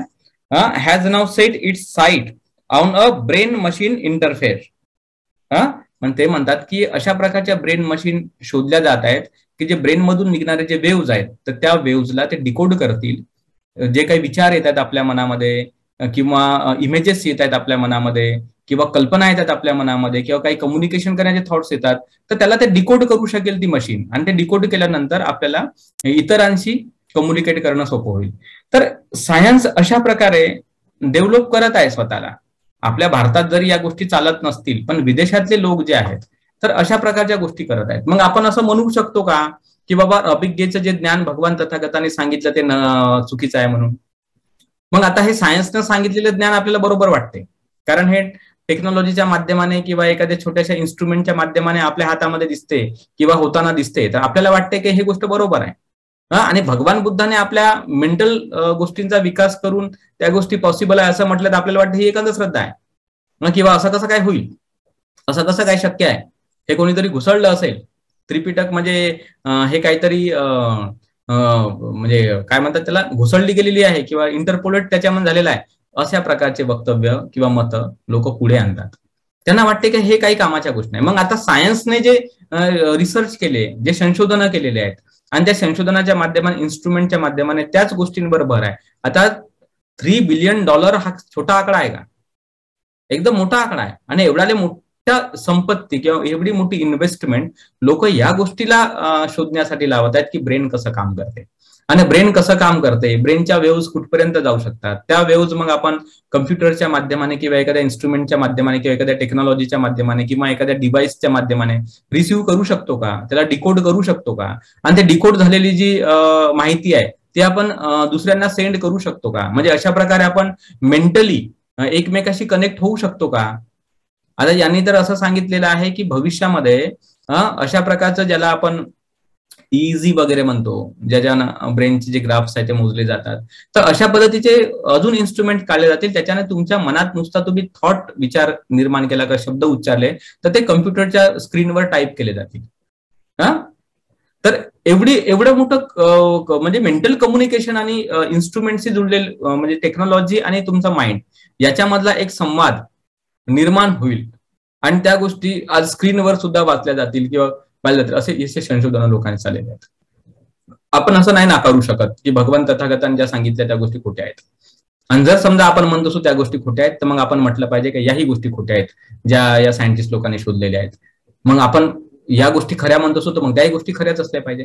भाग अलग आहे का जसे या टेक्नॉलॉजी शोधायला लोकांना वर्षो लागत आहेत, वर्ष लागत आहेत. म्हणजे एक दिवसाचं काम नाही, 10-10, 20-20 वर्ष, 30-30 वर्ष लोक मेहनत करत आहेत. इलेक्ट्रोमॅग्नेटिक फील्ड कशी काम करते, किंवा ग्रॅव्हिटेशन कशा प्रकारे काम करते, किंवा वीक फील्ड कशा प्रकारे काम करते, किंवा स्ट्रॉंग एनर्जी फील्ड कशा प्रकारे काम करते. तर जे काही फोर्सेस आहेत या जगाला चालवणारे, त्या फोर्सेसवर वर्षोनवर्ष लोक काम करत आहेत. अगदी निकोला टेस्ला, त्याच्या आधीपासून ज्या लोकांनी फ्रायडे वगैरे सारख्या माणसांनी इलेक्ट्रिसिटीवर विचार मांडला, ऊर्जेवर विचार मांडला, तर तेव्हापासून या प्रक्रिया सुरू आहेत. तर आज कमीत कमी 100-200 वर्षाचा कालावधी लोटलेला आहे आणि अजूनही लोक स्टील त्याच्यावर संशोधन करत आहेत, रिसर्च करत आहेत आणि जाणण्याचा प्रयत्न करत आहेत. आणि त्या जाणण्यातूनच ते लक्षात आलं लोकांच्या की ब्रेन मध्ये काही वेव्ज असतात बाबा, अल्फा, बीटा, गॅमा, थेटा वगैरे, आणि त्या वेव्सची जी फ्रिक्वेन्सी आहे ती पण लोकांनी आज शोधलेली आहे. आणि त्या फ्रिक्वेन्सीच्या माध्यमाने वेगवेगळ्या मशीन्स निर्माण झाल्या, ईईजी निर्माण झाली, MRI मशीन निर्माण झाली, किंवा ब्रेन स्कॅनिंग करणाऱ्या अन्य मशीन निर्माण झाल्या. त्याच्या माध्यमाने ब्रेनमध्ये कोणता आजार झालेला आहे, कोणत्या सेंटरला कोणता आजार झाल्यावर कोणत्या प्रकारचे बिहेव्हिअरल चेंज येतात. तर या सर्व गोष्टींचा शोध जो आहे तो आता मशिनरीच्या माध्यमाने लोक घेऊन ब्रेनचं स्वास्थ्य टिकावं किंवा नर्वस सिस्टमचं स्वास्थ्य टिकावं म्हणून वेगवेगळ्या प्रकारच्या मेडिसिन्स किंवा वेगवेगळ्या प्रकारच्या ऑपरेशन्स आज हे केले जात आहेत. आणि हे पॉसिबल कशामुळे झालं? कारण ब्रेन वेव्ज आहेत, त्या वेव्सचा उपयोग करून हे ब्रेनच्या संदर्भामध्ये शोधता आलं त्यांना. मग आपण असं म्हणू शकतो का या गोष्टी खोट्या आहेत म्हणून? मोठमोठ्या दवाखान्यांमध्ये मोठमोठ्या मशिनरीज पाहून आपल्याला वाटते की अरे हे तर शक्य झालं बाबा, पण हे शक्य होण्यासाठी शेकडो वर्षाचा काळ लागला ना त्या लोकांना अभ्यास करायला, अध्ययन करायला, संशोधन करायला, डिव्हाइसेस बनवायला, त्याचे प्रयोग करायला. मग आपण तेवढा वेळ देतो का आपल्या मेंटल डेव्हलपमेंटसाठी? मग आपण कोणताच वेळ देत नसू, फक्त आपण पुस्तकं वाचतो, अभ्यास करतो, ठीक आहे ना, माहित करतो एखादी गोष्ट, पण माहित गोष्ट करणे वेगळं आणि आत्मसात करणे वेगळं. आणि जेव्हा त्या आत्मसात होतील, त्याचा पर्टिक्युलर डेव्हलपमेंट होईल, तेव्हा आपल्या सुद्धा शक्त्या वाढू शकतात. जसं मी काल व्हिडिओ शेअर केला होता शाओलिन टेम्पलचा, वाढू शकतात शक्त्या, पॉसिबिलिटी आहे त्या गोष्टीमध्ये. आपण जर केलं तर ते पॉसिबल आहे. पण आपण आता तसा वेळ देत नाही किंवा तसे आपल्याकडे शिकवण्याच्या पद्धती नाहीत, पण आपण त्याला अमान्य नाही करू शकत. म्हणजे आपल्याला ते अनुभव नाही बाबा, आजूबाजूला दिसत नाही म्हणजे ती गोष्ट खोटी आहे असं नाही म्हणू शकत आपण. तर हे मी उदाहरण याच्यासाठी तुम्हाला दिलं की जे लाभ आहेत भगवंतांनी शिकवलेले, ते अभिज्ञेचे संदर्भात असणारे लाभ हे सुद्धा पॉसिबल आहेत आणि शक्य आहेत आणि ते खरे आहेत. फक्त आता ते आपल्याला दिसत नाही म्हणून आपण त्याला नाकारू शकत नाही. सायन्स त्या दिशेने वाटचाल करत आहे आणि सायन्स त्या गोष्टी सिद्ध करण्याचा प्रयत्न करत आहे. जसं रिग्रेशन थेरपी म्हणजे पूर्वजन्मांचं स्मरण करण्याची प्रक्रिया, ते आज सायंटिफिकली प्रूव्ह झालेली आहे आणि सायंटिफिकली लोकांनी जाणलं का हे जेनेटिक मेमरी आहे, ज्याचाही मी व्हिडिओ तुम्हाला लुसी मूव्हीज मधला एक दाखवला होता. म्हणजे आपल्या भारतातले आपले बौद्ध लोक जरी या गोष्टीवर चिंतन मनन करत नसतील, पण विदेशामधील जे लोक आहेत, जे बुद्ध मला कदाचित मानतील नाही मानतील, पण सायन्सच्या क्षेत्रामध्ये, बायोलॉजीच्या क्षेत्रामध्ये, फिजिक्सच्या क्षेत्रामध्ये किंवा ब्रेनच्या क्षेत्रामध्ये ते मात्र सतत संशोधन करत आहेत. आणि संशोधन करून ते शोधण्याचा प्रयत्न करत आहेत की मनुष्याला फ्युचर बद्दल प्लॅन का करता येतो, किंवा मनुष्याला भूतकाळातल्या गोष्टी का आठवतात आणि याच्या मागाची काय प्रक्रिया असते किंवा हे कसं घडते, ते शोधत आहेत. आणि ते शोधत असल्यामुळे त्यांना उत्तरं भेटत आहेत. आपण फक्त एका वाक्यात सांगतो हे आपल्या धर्मात नाही, हे असं नाही, हे तसं नाही असं म्हणायचा आणि तो विषय टाळून टाकायचा. म्हणजे शिकण्याची तयारीच दाखवायची नाही कोणती, आणि जसं आहे तसं चालत राहायचं. फक्त खाणे आणि झोपा काढणे आणि मनोरंजन म्हणून काही इकडे तिकडे घुमणे फिरणे, गप्पा गोष्टी करणे, टीव्ही बीबी पाहणे आणि फक्त ऐश आरामात जगणे. म्हणजे माणसाचं जीवन म्हणजे काहीच कामाचं वाटत नाही आपल्याला. फक्त खायला प्यायला, नोकरी पाणी बरोबर भेटली का आपल्याला वाटते का माझं लाईफ सक्सेसफुल आहे, मी घर बांधलं, मुलाबाळांना शिकवलं, लग्न वेव करून दिले, माझं लाईफ सेट आणि माझं लाईफ सक्सेसफुल आहे. पण त्याच्याही पुढे जाऊन मनाचा विकास करता येऊ शकतो माणसाला, आणि मनाचा विकास पॉसिबल आहे. ही जी एक प्रक्रिया माणसाच्या मनात आहे ती जी आहे त्या गोष्टीकडे आपल्याला लक्ष देण्याची गरज आहे. माणसाला भौतिक सेटलमेंट आवश्यक आहे आणि त्याच्याबद्दल मी काही नकारात्मक भूमिका घेत नाही, ते आवश्यक आहे, गरजेची आहे. पण ज्याच्याकडे ते सेटलमेंट आहे त्यांनी आता आपल्या मेंटल विकासाकडे लक्ष द्यायची गरज आहे. त्याने थोडा वेळ, 1 तास, 2 तास, 4 तास आपला आध्यात्मिक उन्नती व्हावी किंवा आपल्यामध्ये काही स्पेशल टॅलेंट आहे त्याचा विकास व्हावा, याच्यासाठी नक्कीच लक्ष दिलं पाहिजे. संगीताचं क्षेत्र आहे, डान्सचं क्षेत्र आहे, म्युझिकचं क्षेत्र आहे, किंवा सायंटिफिक क्षेत्रामधील बायोलॉजी, केमिस्ट्री, फिजिक्स, मॅथ्स असे कितीतरी क्षेत्र पडलेले आहेत. आपल्या अवतीभोवती असणारी जमीन, आपल्या अवतीभोवती असणारे झाडं, आपल्या अवतीभोवती असणारी वायू, आपल्या अवतीभोवती असणारं वातावरण, या अनेक गोष्टी आहेत की ज्या गोष्टींना आपण समजू शकतो आणि त्याच्यात काहीतरी जाणू शकतो आणि त्याचा उपयोग मानवतेसाठी करू शकतो किंवा स्वतःचा एक इंटरेस्ट म्हणूनही करू शकतो. तर ही प्रक्रिया आपल्यामध्ये आली पाहिजे. आपण बराचसा वेळ कसा आडसामध्ये घालवतो किंवा निरर्थक गोष्टींमध्ये घालवतो. कारण आपल्याला वाटते का माझ्याकडे 2 पैसे बँक बॅलन्स आहे, माझं लाईफ सेटल आहे. बस हे एक वेगळ्याच म्हणजे धुंदीत माणूस जगत राहते आणि त्याचाच त्याला मान राहते, त्याचाच त्याला मोठा अहंकार राहते का मेरे पास ये है, मेरे पास वो है, अशा प्रकारे. आणि त्याच्यामुळे काय होते, आपल्या बुद्धीचा पाहिजे तो विकास होत नाही. पण आमचं असं सांगणं आहे की भगवान तथागतांनी मनाच्या कल्चरला किंवा मनाच्या सुसंस्कृतपणाला आणि मनाच्या विकासाला, मनाच्या उत्तम अवस्थेला विशेष महत्व दिलेलं आहे. आणि त्याच्यासाठी 45 वर्ष भगवान तथागतांनी धम्म शिकवला. तो लोकांचं मन डेव्हलप व्हावं म्हणून, मनाचा टॅलेंट डेव्हलप व्हावं म्हणून. आणि म्हणून टॅलेंट होतं. रिद्धीमध्ये मोगलान स्थविर अग्र होते, प्रज्ञेमध्ये सारिपुत्र स्थविर अग्र होते, दिव्यचक्षूमध्ये अनिरुद्ध स्थविर अग्र होते. सर्वात स्मृतमान म्हणून सर्वात मेमरी पॉवर असणाऱ्या व्यक्तीमध्ये आनंद भंतेजी अग्र होते. त्यांना इतकी मेमरी पॉवर स्ट्रॉंग होती त्यांची का त्यांनी एक वेळ जरी ऐकलं तरी ते बिलकुल जशान तसं त्यांना पाठ राहायचं. म्हणजे एक प्रकारे कम्प्युटर मेमरीच होती त्यांची. अग्र होते ते त्या गोष्टीमध्ये. उपाली विनयामध्ये अग्र होते. तर असे कितीतरी लोक अग्र होते. म्हणजे काय, त्यांच्याकडे ते स्पेशल टॅलेंट होतं आणि हे सर्व टॅलेंट मनाचं टॅलेंट होतं. तर मनाच्या टॅलेंटचा विकास म्हणजे अभिज्ञा. अभिज्ञा म्हणजे श्रेष्ठ ज्ञान. तर ते लाभ सुद्धा कायगता सतीच्या भावनेमुळे होतो. अतिशय म्हणजे सुंदर आणि महत्वाची गोष्ट आपण लाभाची पाहिली. निब्बाण तर भेटतेच, शेवटचा म्हणजे 6वी अभिज्ञा निब्बाणाशी रिलेटेड असते. तर अशा सगळ्या 10ही प्रकारचा लाभ कायगता सतीमुळे होतो. तर आपण नक्की त्या गोष्टीला शिकलं पाहिजे, त्या गोष्टीवर भर दिला पाहिजे, त्या गोष्टीला अधिकाधिक जाणण्याचा प्रयत्न केला पाहिजे. सर्व रेकॉर्डिंग्स तुमच्याकडे आहे, वारंवार ऐकायचे, वारंवार प्रॅक्टिस करून पाहिजे आणि ते शिकायचं. श्रद्धा ठेवायची भगवंतावर, भगवंताच्या ज्ञानावर. कारण भगवान बुद्धाची उत्पत्ती एवढी सोपी आणि सरळ गोष्ट नाही. खूप म्हणजे प्रदीर्घ काळानंतर, वर्ष गुजरल्यानंतर भगवंतासारख्या महान व्यक्तिमत्वाचा जन्म होत असतो. जेवढं ज्ञान, तेवढी म्हणजे अंडरस्टँडिंग, तेवढी सूक्ष्म गोष्टीची अंडरस्टँडिंग असणे म्हणजे फार दुर्लभ गोष्ट आहे ती. आपण स्वतःला धन्य समजलं पाहिजे की आपण भगवंताला शरण गेलेलो आहोत, त्यांच्या धम्माला शरण गेलो, त्यांच्या संघाला शरण गेलो. ही आपल्यासाठी मोठी गोष्ट आहे, मोठी गोष्ट आहे. कारण आपण बुद्धाला शरण गेलो याचा अर्थ आपण या जगाच्या रहस्यांना जाणणारे जे व्यक्ती आहेत त्या व्यक्तीला शरण गेलो. मग जगाचे रहस्य हजारोच्या संख्येने लोक जाणण्याचा प्रयत्न करत आहेत. आईन्स्टाईन असतील, जसं हे अलीकडच्या काळात मिचिओ काकू आहे, किंवा डेव्हिड बोहम आहे, किंवा निकोला टेस्ला असेल, किंवा एडिसन असेल, किंवा असे कित्येक तरी सायंटिस्ट लोक या जगामध्ये होऊन गेले वेगवेगळ्या फील्डमधले. त्या लोकांनी जगाला समजण्याचाच प्रयत्न केला आणि स्वतःला समजण्याचा प्रयत्न केला. आणि त्यांच्या त्या ज्ञानामुळेच जग सुंदर बनलेलं आहे. आज जेवढ्याही सुखवस्तू आपल्याला दिसतात, जे सुखवस्तूंची रेलचेल आपल्याला दिसते, ते आपल्यासारख्या आळशी लोकांनी शोधलेली नाही आहे. ते उत्साही लोकांनी शोधली, टॅलेंट स्वतःचा वापरणाऱ्या लोकांनी शोधली, बुद्धी चालवणाऱ्या लोकांनी शोधलेल्या गोष्टी आहेत. आता हा भाग अलग आहे की बऱ्याचशा कंपन्यांनी ते इन्स्ट्रुमेंट्स तयार केले, सेल केलं, त्यांचा विक्री केली त्यांची, आणि आज आपल्यापर्यंत त्या भेटल्या. पण ज्यांनी ते निर्माण केलं त्या माणसाच्या डोक्याचा जर आपण विचार केला तर त्यांचं काय असेल? त्यांनी कष्ट आणि मेहनत केलेलीच आहे त्या गोष्टी जाणण्यासाठी, समजण्यासाठी. तर ती गोष्ट अभिप्रेत आहे भगवंताला. तर तुम्ही मेहनत घ्या या स्वतःच्या अवतीभोवतीच्या जगाला समजण्यासाठी, स्वतःला समजण्यासाठी. आणि केवळ समजण्यासाठी म्हणून नाही, तर जी समजदारी तुम्हाला प्राप्त होईल, जी बुद्धी, जी प्रज्ञा प्राप्त होईल, त्या प्रज्ञेनं निब्बाण प्राप्त करण्याकडे लक्ष द्या. परम शांती आणि परम सुख आणि संपूर्ण जग सुंदर बनवण्याकडे तुमचा कल असला पाहिजे. जे नैतिक दृष्ट्या चांगलं असेल, सामाजिक दृष्ट्या चांगलं असेल, कौटुंबिक दृष्ट्या चांगलं असेल, जिथे व्यक्ती सुखाने राहू शकेल. म्हणून भगवान म्हणतात की जेवढा धर्म चिरस्थायी बनेल, लोकांचं सुख सुद्धा तेवढं स्थिरस्थायी बनेल. पण धम्म जर लोक पावला तर लोक सुखी राहू शकणार नाही. वेगवेगळ्या प्रकारे कलह, भांडणं, वादविवाद करून ते दुखी होतील, युद्ध करतील, वेगवेगळ्या प्रकारे एकमेकांना टॉर्चर करतील, त्रास देतील, श्रीमंती गरिबीतला भेद वाढेल, अनेक प्रकारचे विकार वाढतील. कारण माणसाचं मन संयमात नसेल तर अनेक विकार निर्माण होतात. पण माणसाचं मन संयमात असेल तर स्वतःही सुखी बनते आणि इतरांनाही सुखी करते. तर ही अतिशय मोठी आणि सुंदर प्रक्रिया भगवंताने शिकवलेली आहे. तर आपण भगवंताच्या या सूत्राला शिकलो, त्या प्रकारचा अभ्यास केला, आणि मला अशी आशा आहे की तुम्हाला हा विषय जो आहे चांगल्या प्रकारे कळला असेल, समजला असेल.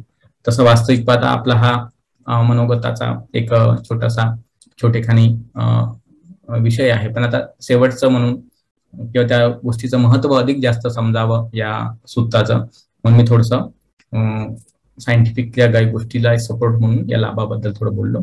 तर या ठिकाणी मी थांबतो. ज्यांना कोणाला आपलं काही प्रश्न असेल विचारू शकता, किंवा ज्यांना आपलं मनोगत व्यक्त करायचं असेल तुम्ही ते व्यक्त करू शकता.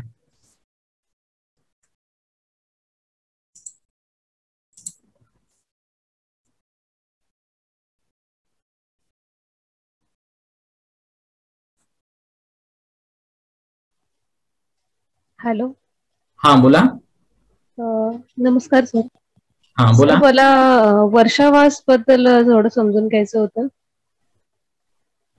नाही तर वर्षावासाचा आता आपण सध्या काही सांगून इथे हे नाही. वर्षावास तो आता माझे वर्षावासाचे प्रवचन आहेत ना या ठिकाणी, तुम्ही युट्यूबला बघा. ठीक आहे. आणि वर्षावास जनरली भिक्षू लोक करत असतात. उपासक उपासिका लोक त्या काळामध्ये उपोषित सील वगैरे घेणं किंवा भिक्षूंना दान वगैरे देणं या प्रकारे ते करता येतात. ठीक आहे. ओके. हा.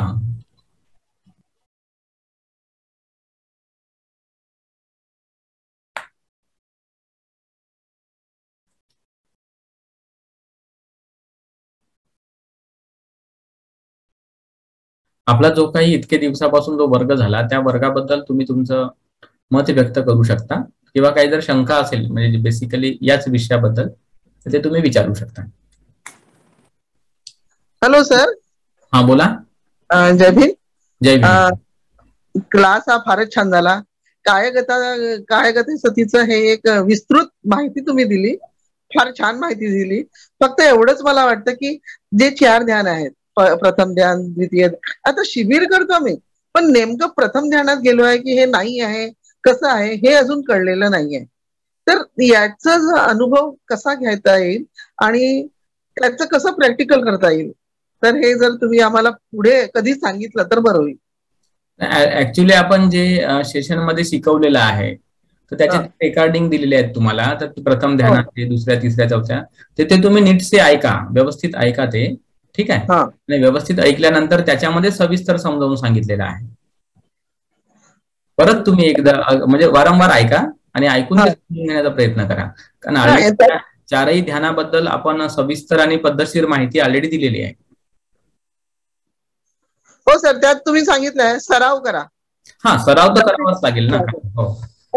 पण नेमकं कसं हे आपल्याला अनुभव येईल नेमकं आता ध्यानात आहे ते तुम्हाला सांगितलेलं आहे. तुम्ही एकदा ते रेकॉर्डिंग बरोबर ऐका, त्याच्यात सगळं सांगितलेलं आहे की ध्यानांग किती, ध्यानांग 5ही ध्यानांग एकत्र असतील तर त्याला प्रथम ध्यान म्हणतात, नाही का. दुसऱ्या ध्यानामध्ये वितर्क विचार राहणार नाही. हा, तिसऱ्या ध्यानामध्ये प्रीती राहणार नाही. चौथ्या ध्यानामध्ये सुख आणि दुःख वगैरे ते पण राहणार नाही. तर हे कसं आपल्या इंटरनल जे चेंजेस येतात किंवा बदल येतात तर त्या बदलाला माइंडफुली म्हणजे स्मृतिमान राहून पाहायचं आणि आपल्यात कोणते धर्म आहेत आणि कोणते धर्म दूर झालेले आहेत तर या अनुषंगाने ते ध्यानाची क्रम ठरलेला आहे. तर ते हे पाहण्यासाठी थोडस प्रॅक्टिसची गरज आहे किंवा ते पाहण्याची गरज आहे. तर ते त्याच्यामध्ये सविस्तर मार्गदर्शन आपण तसं ऑलरेडी केलेलंच आहे. हो हो. पण म्हटलं पुढे मागे जर तुम्हाला फोन करून विचारलं किंवा असा कुठे क्लास जर तुम्ही घेतला तर आम्ही प्रॅक्टिकल हो ना, भविष्यात आपण त्या विषयावर क्लास घेऊया. ठीक आहे. त्यावेळेस क्लास घेतल्यानंतर त्याची माहिती व्हॉट्सअपला वगैरे तुम्हाला येईलच, नाही का. तुम्ही ते अटेंड करू शकाल, काही प्रॉब्लेम नाही. ठीक आहे, ठीक आहे. धन्यवाद सर. धन्यवाद.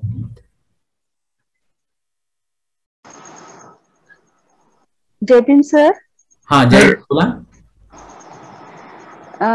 या म्हणजे अशा प्रकारच्या ध्यानासाठी थोडस निवासी म्हणा किंवा दिवसभराचं प्रॅक्टिसला खूप महत्व आहे, जे तुमच्या देखरेखीखाली झालेलं पाहिजे असं वाटते.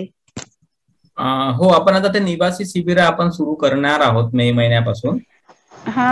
नागपूरचे आमचे सहकारी आहेत आयुष्यमान PS जी खोब्रागडे सर. त्यांच्यासोबत आता आमची थोडी मीटिंग झालेली आहे.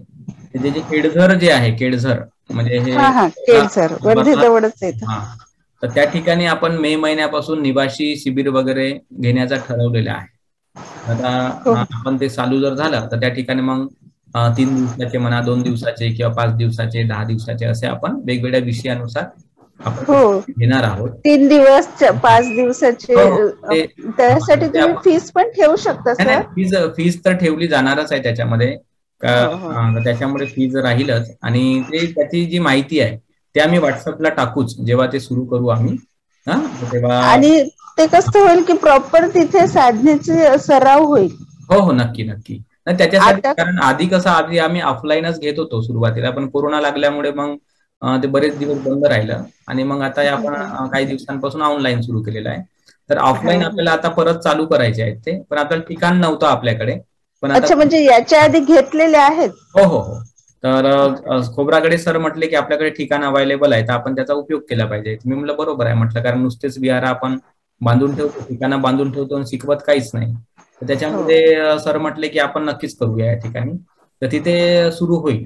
तर काय ते फीज वगैरे काही नक्कीच राहतील, कारण तेवढं ठिकाण चालवायचं म्हटलं तर थोडाफार खर्च तर येतोच ना, नाही का? चालेल चालेल चालेल. रेसिडेन्शियल म्हटल्यावर खाणं आलं, राहणं आलं, बाकीच्या सुविधा आल्या, तर सगळ्याच गोष्टींसाठी पैसा लागतो. त्याच्यामुळे आपण त्या पद्धतीने हो, पण त्यामधून ज्ञान पण मिळते आणि 100% भेटणार. सराव पण. हो, तर ते आपण करूया. मे महिन्यापासून सुरू करण्याचा आमचा मानस आहे. त्याची जी माहिती आहे फेसबुक म्हणा, व्हॉट्सअप म्हणा, याच्यामध्ये तर आम्ही मग नंतर टाकू जेव्हा ते सुरू होईल तेव्हा. हो सर, नक्की आम्ही सामील व्हायचा प्रयत्न करू. प्रक्रिया सुरू आहेत त्याच्या, नाही का? तिथे आता काही व्यवस्था लागते ते आम्ही बघत आहोत, काय काय काय ते थोडस झालं की मग आपण ते सुरू करू. ठीक आहे, ठीक आहे. धन्यवाद. धन्यवाद. नमो बुद्धाय सर. हा, नमो बुद्धाय. बोला बोला. सर मी मिलिंद नाईक बोलतोय, मुंबई कांदिवलीवरून. नाईक साहेब बोला बोला. हा माझा दुसरा कोर्स आहे. या अगोदर मी धर्माबद्दल अनभिज्ञ होतो. आपल्या माध्यमातून ध्यानाबद्दलचे मार्गदर्शन व कायगा सती भावना यांचे लाभ कसे होतात आणि शरीराची पूर्ण शास्त्रीय माहिती आपण योग्य प्रकारे दिलेली आहे सर. आणि ही देशना देता देता आपण आपल्या आयुष्यात आलेले अनुभव आणि व्यावहारिक जगाशी कसे वागावे हेही कळत न कळत आपण चांगल्या तऱ्हेने योग्य मार्गाने आपण सांगितलेले आहे.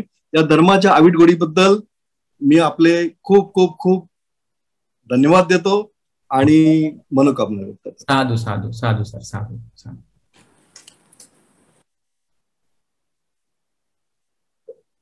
सर, सरांच्या वक्तव्याला आमचं पण अनुमोदन आहे, कारण खूप छान शब्दांमध्ये त्यांनी तुमच्या, म्हणजे आम्हाला नाही सांगता आलं, पण त्यांनी खूप सुंदर भावना व्यक्त केल्या आणि हे आमच्या पण आहेत. साधू साधू. ठीक आहे.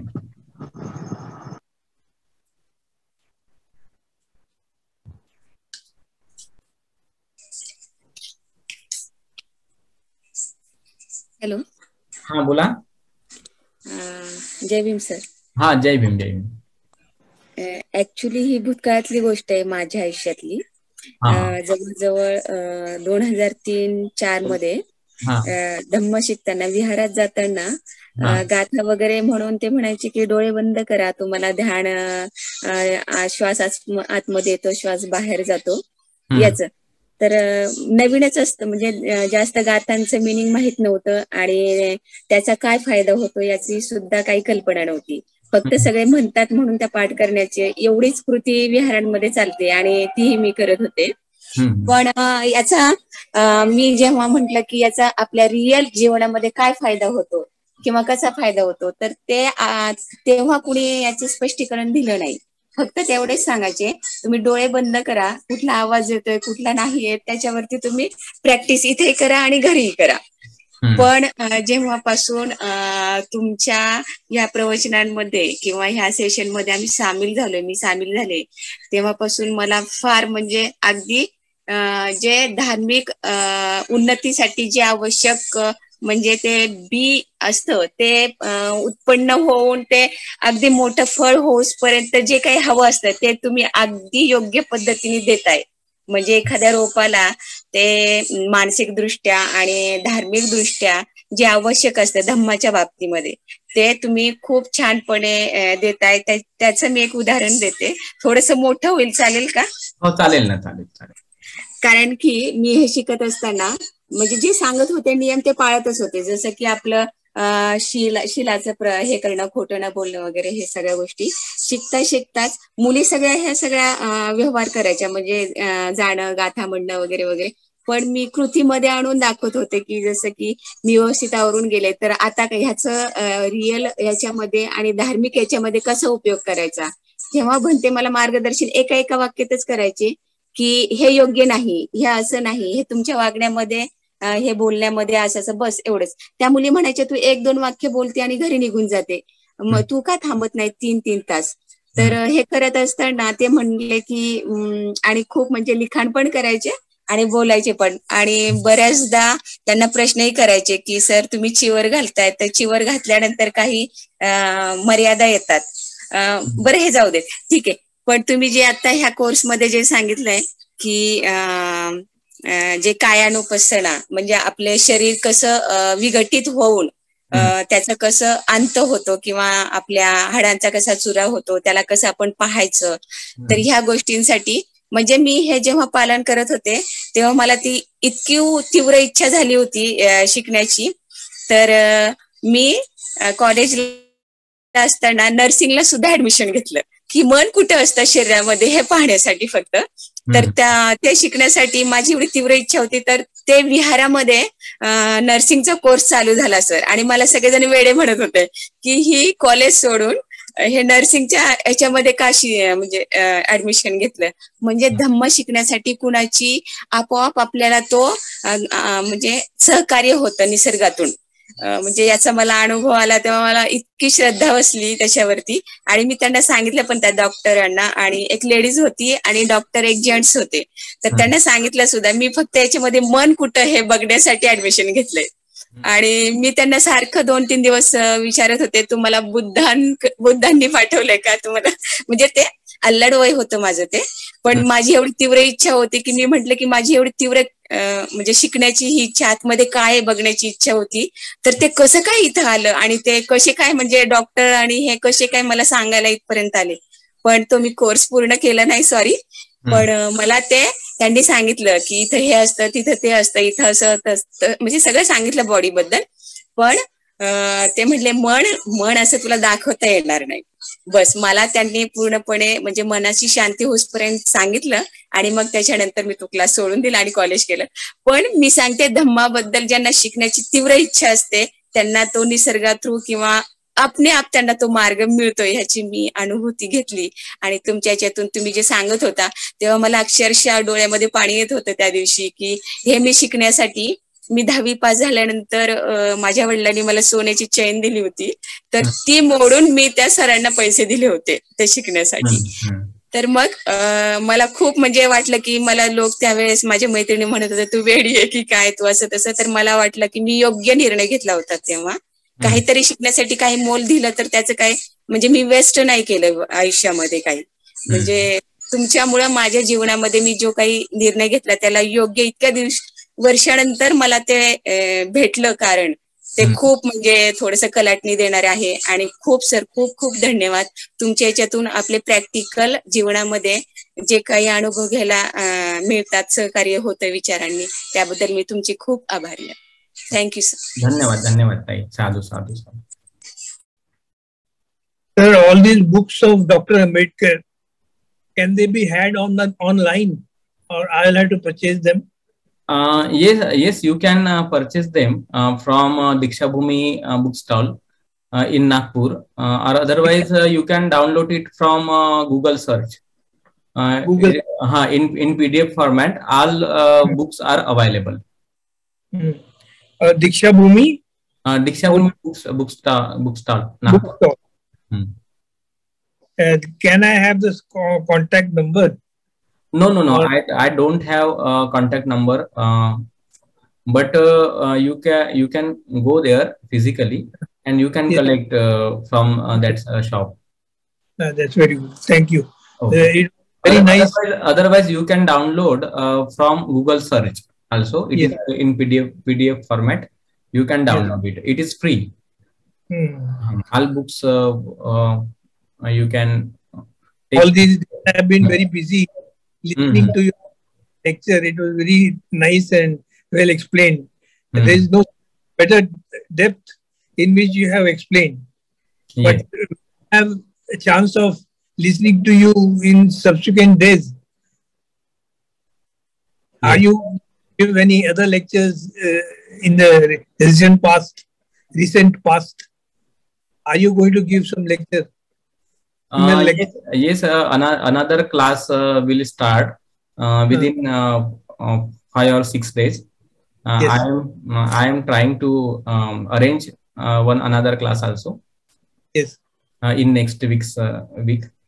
maybe. So kindly see that I am included.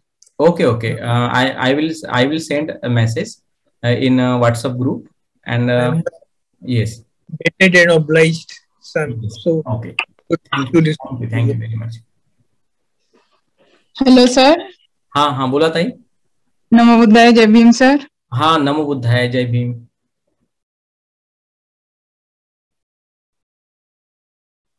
हाँ बोला, तुमचा आवाज नाही येत आहे.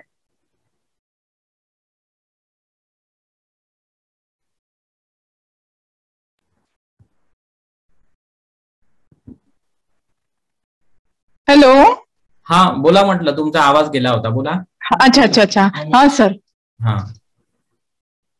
सर, खूप उत्कृष्ट पद्धतीने तुम्ही सांगितलं कायागत स्मृतीचा जो जे झाला आतापर्यंत जे सेशन, ते फारच उत्तम होतं आणि खूप सोप्या पद्धतीने आणि खूपच छान सांगितलं. इर्यापत वगैरे खूप चांगलं वाटलं. बाकीचं तर थोडस टफ वाटत आहे ते सगळं बघायला. आणि कालचं जे स्टोरी होती, जे ननद भाऊजाई बद्दल सांगितली, ज्या पद्धतीने सांगितली, शरीर जास्त कष्ट देते बाकीच्या सर्व गोष्टी, ते तर फारच सांगण्याची पद्धत वगैरे खूपच उत्तम होती सर. खूप छान होती. प्रॅक्टिकल प्रसंग काय ऍक्च्युली. काय सर. तो म्हणलं प्रॅक्टिकल घटना आहे म्हणलं ती. हो. पण जे तुमची पद्धत आहे सांगण्याची, तिला जे हे करून, तर ते फारच छान वाटलं. एकदम चांगलं वाटलं की एकदम बरोबर टाइमवर ते एकदम त्या टाइमवर तिला हे करणं म्हणजे एकदम चांगलं वाटलं. मग ते ठीक झाले का सर? दोघी चांगले राहायला लागले? नाही, तो जो भाग आहे चांगला राहण्याचा, तो आता त्यांचा स्वतःचा पार्ट पडते. परंतु सुधारणा थोडीफार होतेच ना, नाही का सांगितल्यानंतर. नाही, ते तर ऐकूनच असं वाटते ना की याच्यात किती फरक आहे. आपल्याला किती शरीर कष्ट करते, दुसरे कोणी कष्ट देण्यापेक्षा. तिथं म्हणजे समजायला खूप सोपं वाटते ना. प्रॅक्टिकली आपण ते करू शकतो. इतकं चांगलं वाटलं ते काल ऐकून. खूपच छान सांगितलं आणि खूप छान झालं. बस आता हे प्रॅक्टिकल घरी इतकं होत नाही सर दिवसभर, या जितकं क्लासेसमध्ये जे आता सगळ्यांनी सांगितलं की ह्याचे पर्सनल कोर्सेस व्हायचे, ते व्हायला पाहिजे. नाही, ठीक आहे. आमचा आता प्रयत्न तर आहेच, असा नाही का. कसं आहे, बऱ्याचशा आता गोष्टी कोर्सेस घ्यायचे म्हटलं ऑफलाईन स्वरूपाचे, तर त्याच्यामध्ये कसं राहते, बऱ्याचशा व्यवस्था पाहाव्या लागतात ना. रेसिडेन्शियल आहे, खाणं, या त्या अनेक गोष्टीची व्यवस्था असेल तर ते शक्य होते. अदरवाईज मोठं कठीण जाते ना ते. हो, बरोबर.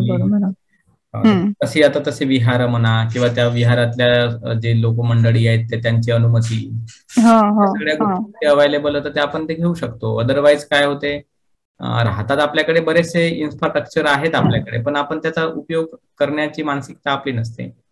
होत नाही. आता आमच्याकडे पण तेवढी काही सुविधा नाही आहे की चला बाबा आपल्याकडे तसं काही सेंटर असतं तर आपण ते केलंही असतं. पण आता ज्यांच्याकडे आहे त्यांना विनंती करून आपलं हे काम आपण सुरू करण्याचा विचार करत आहोत. तर आता ठीक आहे, बघूया नाही का.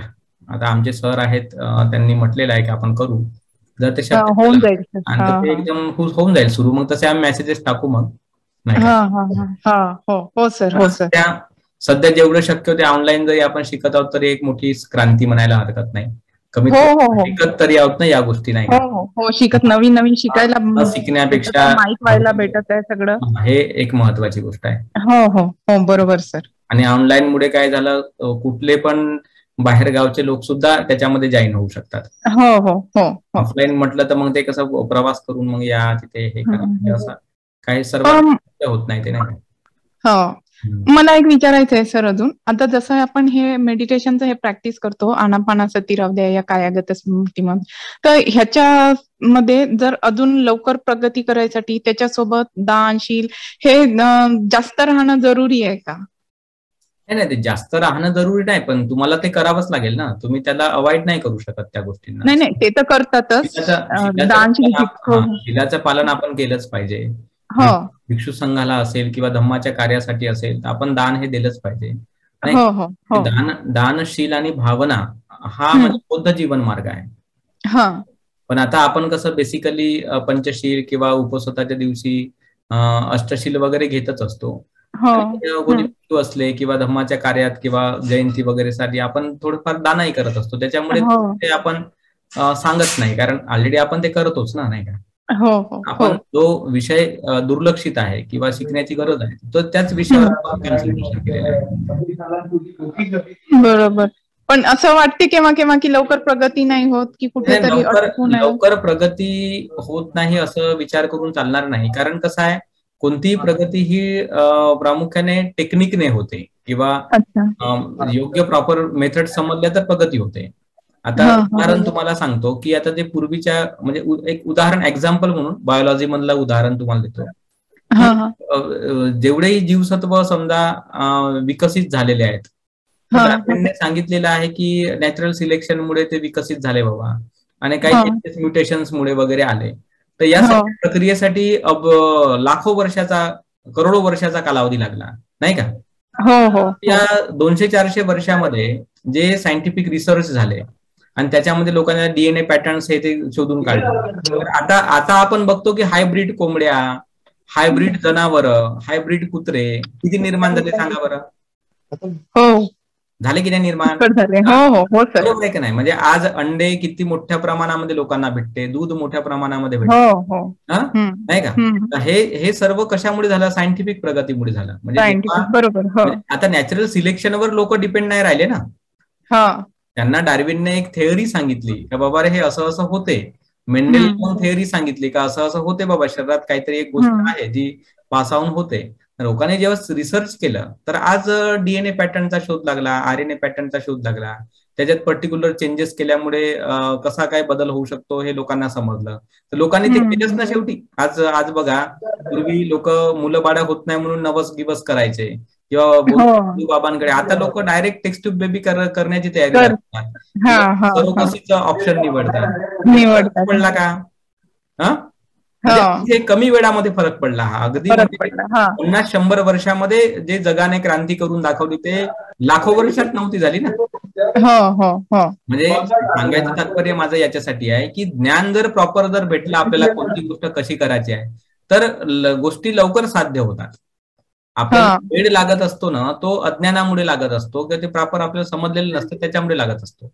पण आपण प्रॉपर जर पद्धतशीर समजलं आणि जर गोष्टी केल्या ना तर अगदी तुम्हाला फार कमी दिवसांमध्ये त्याचे रिझल्ट भेटायला लागतात. आणि भगवंताने सांगितलंच ना, 7 दिवसामध्ये त्याचे रिझल्ट भेटायला लागतात. 7 वर्षाचा असा कालावधी भगवंताने सांगितलेला आहे. जास्त कालावधी नाही सांगितला. उलट भगवान म्हणतात की 7 दिवस, 15 दिवस, महिनाभर याच्यातच कालावधीमध्ये लाभ होतात.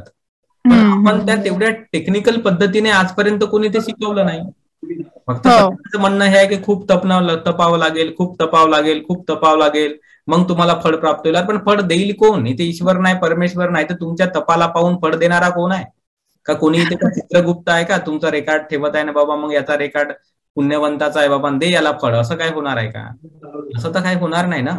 तर म्हणून त्या पहिल्या अंधश्रद्धेतून बाहेर पडावं लागतं का फळ देणारा कोणीतरी आहे. ठीक आहे ना. हे फळ देणारा कोणी नाही, फळ आपल्याला स्वतः निर्माण करावं लागतं. आणि आपण विशिष्ट टेक्निकचा, योग्य टेक्निकचा जर उपयोग केला तर आपल्याला त्याचा लवकर लाभ करता येतो जीवनामध्ये. लक्षात ठेवायचं आपण. आता आपली जे म्हणजे टाइम जो जात आहे तर तो याच्यासाठी जात आहे कारण आपण प्रॉपर टेक्निकने धम्म शिकत नाही आहोत. हाच त्याच्या मागचा एकमेव कारण आहे. आपण फक्त काय करत आहोत, एक सांस्कृतिक जी उठाठेव आहे आपली तेच चाललेली आहे अजूनपर्यंत, आणि त्याच्यातूनच आपण बाहेर पडायला तयार नाही. प्रशिक्षणाच्या प्रक्रियेकडे आपण आता झुकत आहोत, आणि जेवढं चांगलं प्रॉपर प्रशिक्षण आपल्याला भेटल तेवढं आपल्याला लवकर प्रगती करता येईल धम्माच्या क्षेत्रामध्ये. हो सर, बरोबर सर. सर, ते संडे धम्मा स्कूलचं बोलणं झालं सर, होऊन जाणार ते अहमदाबाद मध्ये. नक्की नक्की नक्की. खूप छान. खूप छान. तर त्याचे पुस्तकं वगैरे थोडे मग मागवा लागतील ना? हो. सुगत शांती सरांना तुम्ही फोन करा पुण्यात. अच्छा, त्यांना फोन करावं लागेल नाही मला.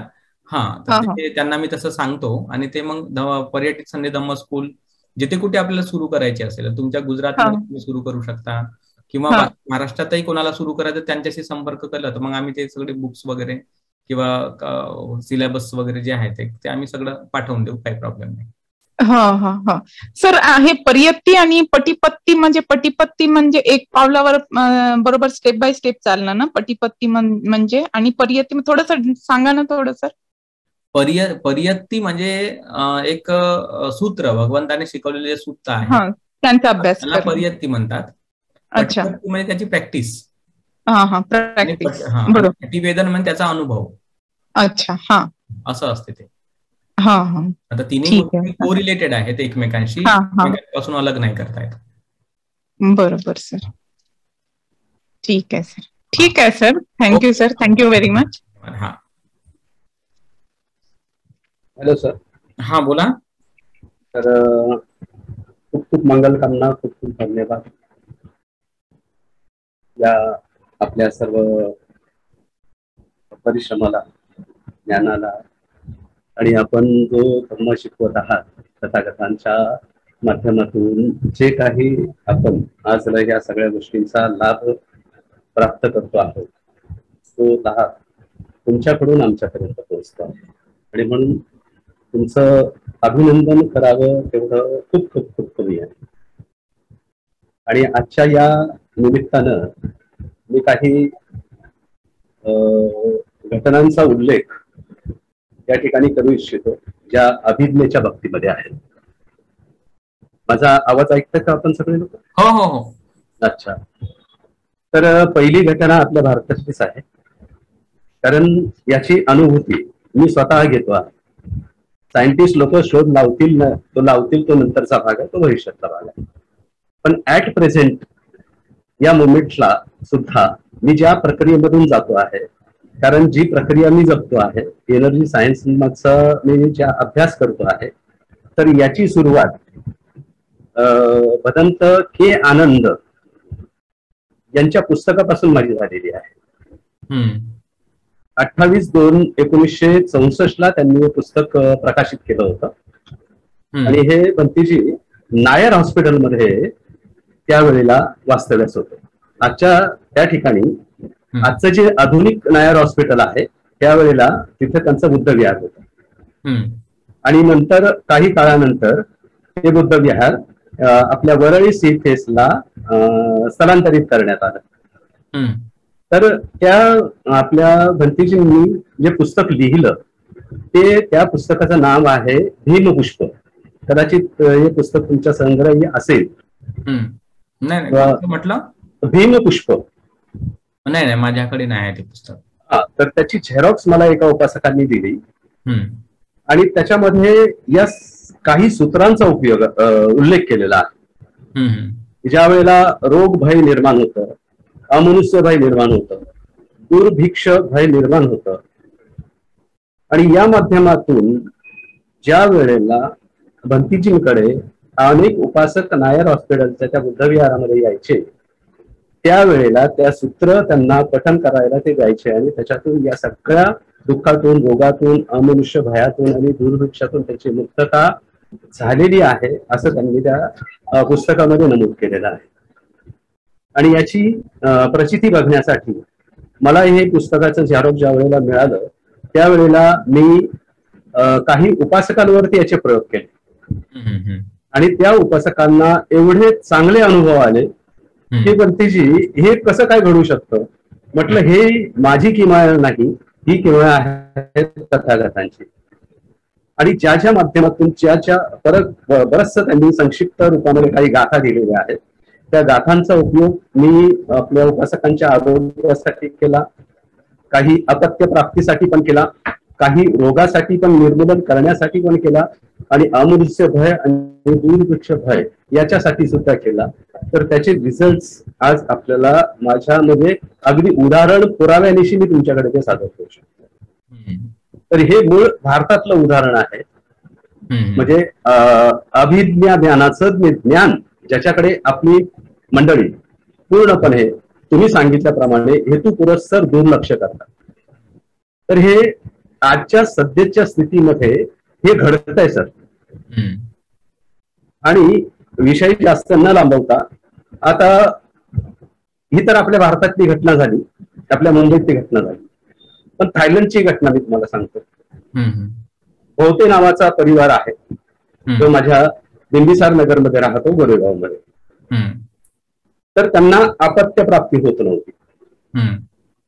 आणि ज्या वेळेला त्यांनी माझ्याशी संपर्क साधला आणि मला विचारलं की बंतीजी, असं असं आमचे प्रॉब्लेम्स आहेत, आम्हाला काही करता येईल का किंवा लाभ मिळवता येईल का? तर म्हटलं मला तरी काही याची माहीत नाही, परंतु मी या विषयावरती तज्ञांना विचारतो, माझ्या वरिष्ठांना विचारतो, बंतीजींना विचारतो, या विषयामध्ये ज्यांचा अभ्यास आहे अशा लोकांशी मी संपर्क साधतो की बुद्ध धर्मामध्ये अशी काही प्रक्रिया आहे का. तर त्याच्यामध्ये मला काही मंडळींनी सुक्त सांगितली आणि ते बोलले हे सुक्त तुम्ही त्यांना पठण करायला द्या, दोन्ही पती पत्नींना. आणि टेरिफिक अनुभव असा आला की त्यांना कन्यारत्नाचा लाभ झाला आणि ते कन्यारत्न आज 10 वर्षाचं आहे. आता याची हकीकत थायलंडची कशी आहे याचं उदाहरण मी तुम्हाला देतो. उदाहरण नव्हे, ते हकीकतच आहे. ज्या वेळेला या बालिकेचा जन्म झाला त्यावेळेला मला त्यांनी घरी बोलवलं. घरी बोलवल्यानंतर हे पती पत्नी थायलंडला गेले होते पर्यटन करण्यासाठी, आपली बुद्धिस्ट स्थळ आणि बुद्ध विहार बघण्यासाठी. त्यावेळेला एका बुद्ध विहाराच्या समोर पायरीवरती वयोवृद्ध भिक्षू बसलेले होते आणि त्यांच्या भिक्षापात्रामध्ये एक दगड होता आणि ते दगड फिरवून काही लोकांना त्यांच्या भाषेमधून, थाई भाषेमधून प्रेडिक्शन करत होते. तर उत्सुकतेपोटी हा भोवते परिवार म्हणजेच पती पत्नी त्या बंतीजींकडे गेले आणि त्यांनी आपलं प्रेडिक्शन विचारलं. परंतु लँग्वेजचा प्रॉब्लेम होता. बंतीजी थाई भाषेमध्ये बोलत होते, ते इंग्रजीमध्ये बोलत होते, तर तिथे त्यांनी द्विभाषिक वापरलं. तिथे व्यवस्था होती त्या बुद्ध विहारामध्ये, जर असे काही 2 लोक आले तर त्यांना त्याची सोयी त्यांनी करून ठेवली होती. तर त्यांनी सांगितलं की तुम्हाला, त्यांनी डेट दिली आचार्यजी, त्यांनी डेट दिली की या महिन्यामध्ये याच डेटला तुला गर्भसंभव होईल आणि त्यानंतर एक भिक्षू तुम्हाला असा सापडेल जो परित्राण सुरू करेल, अंतिम डिलिव्हरी पर्यंत तो सुरू करेल. दुसरा भिक्षू कोणीही येऊ शकणार नाही आणि तुम्हाला तो मिळू पण शकणार नाही. तर त्यांनी माझ्याशी संपर्क साधल्यानंतर अपत्य ज्या वेळेला त्यांना प्राप्त झालं आणि प्राप्त झाल्यानंतर ही घटना मला त्यांनी सांगितली. ते बंतीजी बोलले असं कसं काय होऊ शकतं की तुम्हाला त्यांचं नाव सुद्धा माहित नाही, आम्ही सुद्धा अपरिचित आहोत, तुम्ही सुद्धा अपरिचित आहे, तुम्ही मुंबईला राहणारे, आम्ही पण मुंबईला राहणारे, हे कसं काय घडू शकतं? तर म्हटलं ह्या विषयावरती माझा अभ्यास नाही, मी काहीही सांगू शकत नाही, पण जे सांगितलं ते घडलंय किंवा नाही घडलंय याची प्रचिती ही तुम्हाला आली की नाही आली हे तुम्ही तपासून पहा. तर हे सगळं त्यांनी मला घटनावार सगळं समजून सांगितलं, सगळं सांगितलं आणि बरोबर जसं त्या बंतीजींनी सांगितलं तसंच घडलेलं आहे बंतीजी. आणि आता तुम्हाला आमच्याकडून काय दान पाहिजे तुम्ही बोला. तर मी म्हटलं मी दानाच्या अपेक्षेने काही केलेलंच नाहीये, तुम्ही जे काही मला विहारापासून प्रवास खर्च देत होतात किंवा जे भोजनदान देत होतात तेच माझं दान आहे. तर नाही म्हणे, आम्हाला अपत्य प्राप्ती होत नव्हती, तर एवढं मोठं चांगलं काम आमच्या जीवनामध्ये झालेलं आहे, तर तुम्ही काहीतरी आमच्याकडून मागा. तर म्हटलं मला काही मागायचं नाहीये आणि माझ्या ते म्हणजे नियमामध्ये बसत नाही मागणं. तुम्हाला जर काही द्यायचं असेल पती पत्नींना तर तुम्ही देऊ शकता म्हटलं दान, मग तुम्ही बुद्ध विहाराला द्या, आणखीन काही कुठेही द्या, माझं तसं काही नाहीये, मला तुम्हाला जे द्यायचे तुम्ही मला दिलेलं आहे. तर त्या पती पत्नींनी विचार केला, घरामध्ये आतल्या रूम मध्ये गेले आणि त्यांच्याकडे एक ऍक्टिवा स्कूटर होती. त्या ऍक्टिवा स्कूटरची चावी आणून माझ्या हातामध्ये त्यांनी दिली की बंतीजी आजपासून हे आमचं वाहन हे आम्ही तुम्हाला धम्मकार्यासाठी देतो आहोत. कारण मी खूप पावसातून जायचो, थंडी वारातून, म्हणजे खूप पाऊस असायचा, रिक्षा मिळत नसायची, भिजत जायचो. ही सगळी अवस्था माझी त्यांनी बघितली होती आणि मी कधी त्यांना सांगितलं नव्हतं की मी या अवस्थेमधून आलोय, असं झालंय, ही अडचण आली, ती अडचण आली, कधीच सांगितलं नाही. तर हा संबंध आपण कोणत्या घटनेशी जोडू शकतो सर? कारण ही आलेली आणि तुमच्या नागपूरचीच आहे ही मंडळी, भोवते परिवार जो आहे हा तुमच्या नागपूरचाच आहे. अशी अनेक उदाहरणं आहेत माझ्याकडे. अगदी ते समोर येऊन तुम्हाला सांगतील की बंतीजींनी जे मार्गदर्शन आम्हाला केलं त्या मार्गदर्शनाच्या माध्यमातून आम्हाला या सगळ्या गोष्टींचे लाभ झालेले आहेत. आणि आताच माझे दानपाल नावाचे उपासक अनकॉन्शियस होते, पूर्णपणे अनकॉन्शियस होते, तर त्यांच्यावरती सुद्धा या गाथांचा प्रयोग मी केला. तर त्या आता आपल्या घरी सही सलामत केम हॉस्पिटलमधून डिस्चार्ज घेऊन घरी आलेले आहेत. काल 2 दिवसापासून माझा आणि त्यांचा संवाद होतो आहे. त्याच्यानंतर मी आता काही दिवसांपूर्वी, 1 महिन्याभरापूर्वी आजारी पडलो होतो. तर त्या आजारपणामध्ये जे तुम्ही शिकवलं तेच मी स्वतःवरती अप्लाय केलं. आणि एवढं अप्लाय केलं की डॉक्टरही आश्चर्यचकित झाले की बंतीजी तुम्हाला औषध लागू पडत नव्हतं, तुम्हाला औषध कसं काय लागू पडलं आणि तुम्ही या सगळ्या वेदना सहन कशा काय केल्या. म्हटलं ध्यानाच्या माध्यमातून. कारण दोन्ही हाताला सरायला लावले होते, उठताही येत नव्हतं, इकडून इकडेही करता येत नव्हतं, पुसही बदलता येत नव्हती, असं सगळं म्हणजे सगळं ट्रेनिंग असायचं शरीरामध्ये. परंतु त्या वेदनेवरती कायानुपसना किंवा वेदना ह्या सगळ्या गोष्टी ज्या वेळेला मी बॉडीवरती अप्लाय केल्या त्यावेळेला ह्या सगळ्या म्हणजे त्याच्यामध्ये एक आनंद वाटायला लागला मला की जे ट्रेनिंग होत होतं. तर अशा काही घटना माझ्या जीवनामध्ये ह्या सगळ्या घडता आहेत.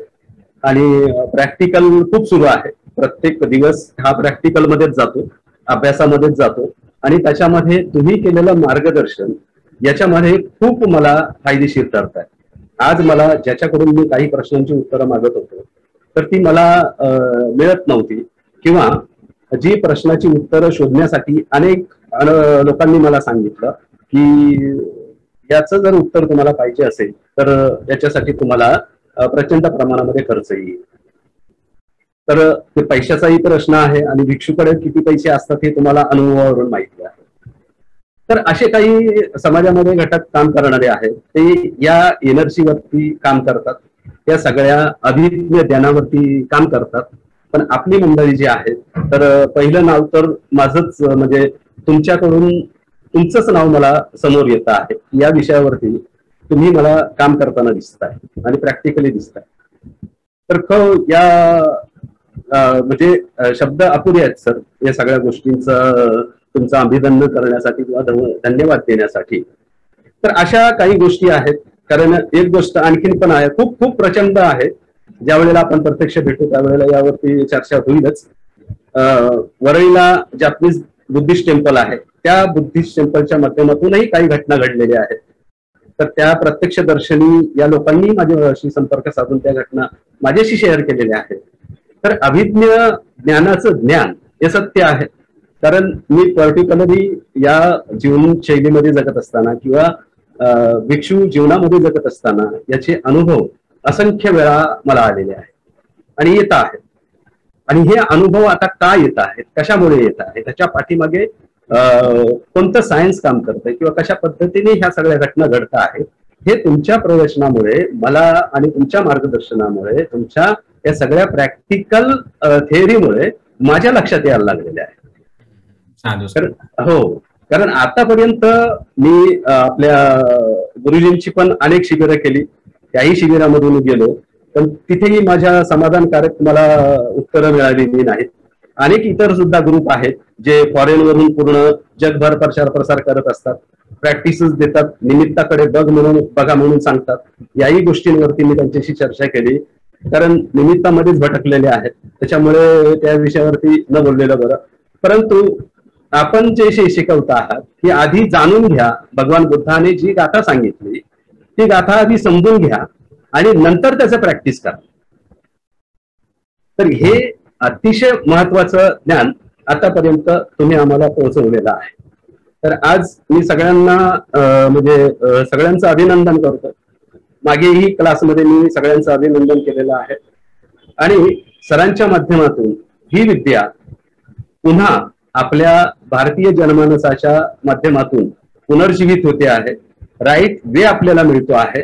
आणि आज ज्या ज्या मंडळींनी किंवा ज्या ज्या पार्टिसिपेंटनी या ज्ञानाचा लाभ घेतलेला आहे, सरांनी जे आपल्याला शिकवलेलं आहे किंवा सरांचं जे अनमोल मार्गदर्शन आहे, अथक परिश्रम आहे, या परिश्रमाचं केवळ ऐकून आणि केवळ शाबासकी देऊन थांबू नका, तर या परिश्रमाचं काहीतरी चीज करा, याचं प्रचारक बना, याचं वाहक बना. आणि या वाहकाच्या माध्यमातून याचा जर प्रचार प्रसार झाला तर राईट वे या भटकलेल्या लोकांना मिळेल आणि चांगल्या पद्धतीने आपल्या बुद्धाचं काम, बाबासाहेबांचं काम, जो धम्म चांगल्या पद्धतीने आपल्याला द्यायला पाहिजे, पर्टिक्युलर वेने आपल्याला द्यायला पाहिजे, तो जनमानसामध्ये पोहोचेल. असा हा संकल्प आपल्याला करायला हरकत नाही, किंबहुना तो प्रत्येकाने करावा. आणि सरांच्या मार्गदर्शनामधून आपण प्रॅक्टिस सेशन सुरू करावे. तर या सगळ्या आपल्या या प्रक्रियेमध्ये सरांचं खूप मोठं योगदान आहे. तर सरांच्या सोबत राहून आपण सगळ्यांनी जर काही काम केलं तर खूपच बरं होईल. कारण कौटुंबिक प्रपंच सांभाळत असताना, सामाजिक जबाबदारी सांभाळत असताना काय काय करावं लागतं, एक एक ओळ तपासून बघताना किती अभ्यास करावा लागतो, किती पुस्तकं चालावी लागतात, याचा अनुभव आहे. तर आपल्या सर्व या गुरुपौरील मित्र परिवाराला एकच अशीच सूचना आहे की इथून प्रारंभ झालेला आहे आपला हे आजचं आपलं हे जे समापनाचा कार्यक्रम आहे, मनोगत व्यक्त करण्याचा कार्यक्रम आहे. तर या माध्यमातून तुम्हा सर्वांना मंगलमय सदिच्छा व्यक्त करतो, मंगलमय आशीष व्यक्त करतो. आणि प्रॅक्टिस जेवढी होईल, ऑनलाईन प्रॅक्टिस आपल्याला जेवढी करता येईल, जेवढा वेळ मिळेल तेवढा आपण सगळ्यांनी करायला हरकत नाही. तर पुन्हा एकदा आचार्य महानागरत्न यांचं कौतुक, अभिनंदन, धन्यवाद. त्यांना मदत करणाऱ्या त्यांच्या सहचारिणी यांचं सुद्धा खूप खूप अभिनंदन, त्यांना सुद्धा मंगलकामना. या प्रक्रियेमध्ये सर्व सहभागी असलेल्या माझ्या मित्र परिवार, उपासक उपासिका यांना सुद्धा दीर्घ आयुष्य लाभो, मंगल आयुष्य लाभो, निरोगी आयुष्य लाभो अशी मंगलमय आशीष व्यक्त करतो आणि या ठिकाणी साधू साधू साधू साधू. हॅलो. हा हा बोला सर. एक विचारू का? हा विचारा. सर, आपण जे पालन करत असतो सगळ्या गोष्टींचे जीवनामध्ये, रेग्युलर लाईफ मध्ये, पूर्वी जे मी करत होते ते आता तेवढं करत नाही. म्हणजे खरं सांगते की खोटं बोलणं होतं आणि म्हणजे प्रॅक्टिकल लग्न झाल्याच्या नंतर तर म्हणजे जेवढं आपण आचरण करतो तेवढं तर आचरण नाही होत. तर त्याचा जो अनुभव येतो, म्हणजे अनुकरण करताना आपल्याला जो अनुभव येतो आणि फायदा होतो, म्हणजे धम्मशील ह्याचं सगळं आपण पालन करत असतो त्याचा, आणि ते आपल्या कृतीमधून नाहीचं झालं तर आपल्याला ते फायदे मिळणं बंद होतं, हे खरं आहे का? नाही, फायदे मिळणं बंद होते हे जे आहे तर हे आता आपल्यावर डिपेंड करते. कारण एक गोष्ट, जसं आता तुम्ही नळावर पाणी भरता आणि तुम्ही जर टोटीच बंद करून टाकली तर नळातलं पाणी येणार आहे का बाहेर? नाही. मग तशासारखं कुशल कर्म जर तुम्ही करत असाल तर तोपर्यंत त्याचा लाभ तर भेटणारच आहे. पण तुम्ही कुशल कर्म मध्येच बंद करून टाकाल आणि म्हणाल की त्याचा लाभ भेटला, तसा शक्य आहे का? नाही. पण आहे आपले जे कुशल कर्म आहेत तर ते आपण कसं त्याच्यातील सातत्य कसं टिकवायचं, तर त्याच्यासाठीच तर आपल्याकडे बुद्धी नावाचा प्रकार आहे ना, जो आपल्या प्रत्येक मनुष्यामध्ये जो बुद्धी नावाचा प्रकार विकसित झालेला आहे किंवा आपल्यामध्ये चिंतन करायची क्षमता विकसित झालेली आहे. ती कशासाठी झालेली आहे की परिस्थिती अनुकूल राहत नाही, प्रतिकूल राहते, चुकीची राहते, पण त्यामध्येही आपण चिंतन करून, मनन करून कसं आपण चांगल्या गोष्टी टिकवून ठेवा, ज्याचं चिंतन करता यावं म्हणणंच चिंतनशीलता आपल्यात आहे की नाही. तर त्याच्यामुळे आपण आलेल्या परिस्थितीचा विचार करून त्याही परिस्थितीमध्ये आपल्याला धम्म मार्ग किंवा चांगलं जीवन कसं जगता येईल याचं चिंतन तर आपण केलंच पाहिजे आणि तसा तो मार्ग काढलाच पाहिजे.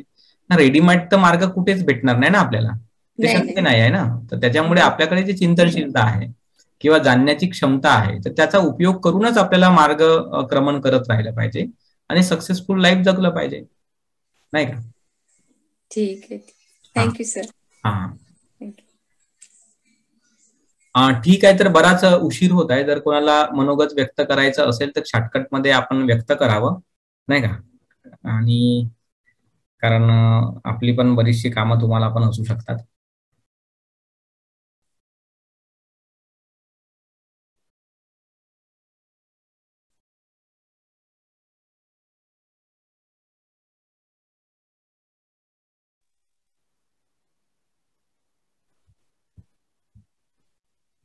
ठीक आहे. जर कोणाला जर काही शंका नसेल किंवा मनोगत व्यक्त करायचं नसेल तर आपण या ठिकाणी थांबायला हरकत नाही.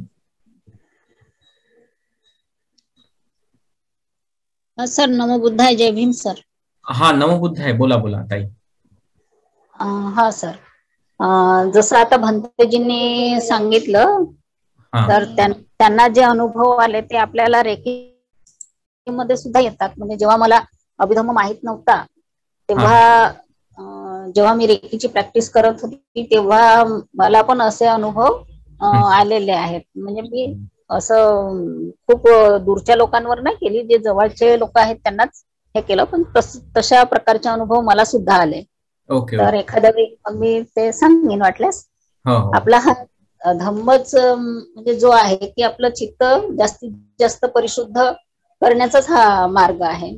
तुम्ही खूपच सुंदर प्रकारे तुमची शिकवण्याची पद्धत ही एकदम खूपच प्रभावी आणि उत्कृष्ट शिक्षकाची तुमची पद्धत आहे. ती सगळ्यांनाच, मला पण खूप आवडली, सगळ्यांना तर आवडतेच. तर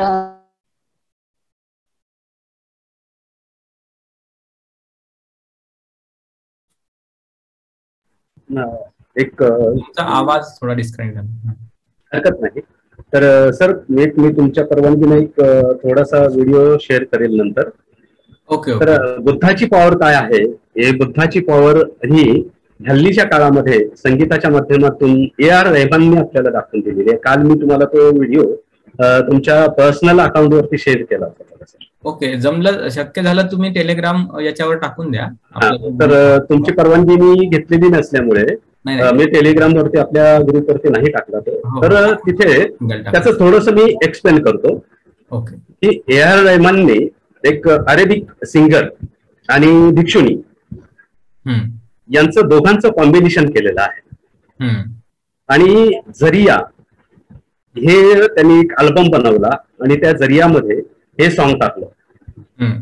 ध्यानस्थ भिक्षुनी आपल्या गाथा म्हणते आहेत आणि तिच्या बाजूला जी अरेबिक सिंगर आहे, ही अरेबिक सिंगर ही अतिशय तन्मयतेने आताच संगीत जसं चालतं त्या पद्धतीने ती सगळ्या अभिभावामध्ये पूर्णपणे डान्स करते आहे. पूर्ण कोरस तिला दिला जातो आहे, पूर्ण वाद्य वाजवली जात आहेत आणि भिक्षुनी अतिशय शांत निर्विकार चेहऱ्याने ध्यानस्थ अवस्थेमध्ये आहे.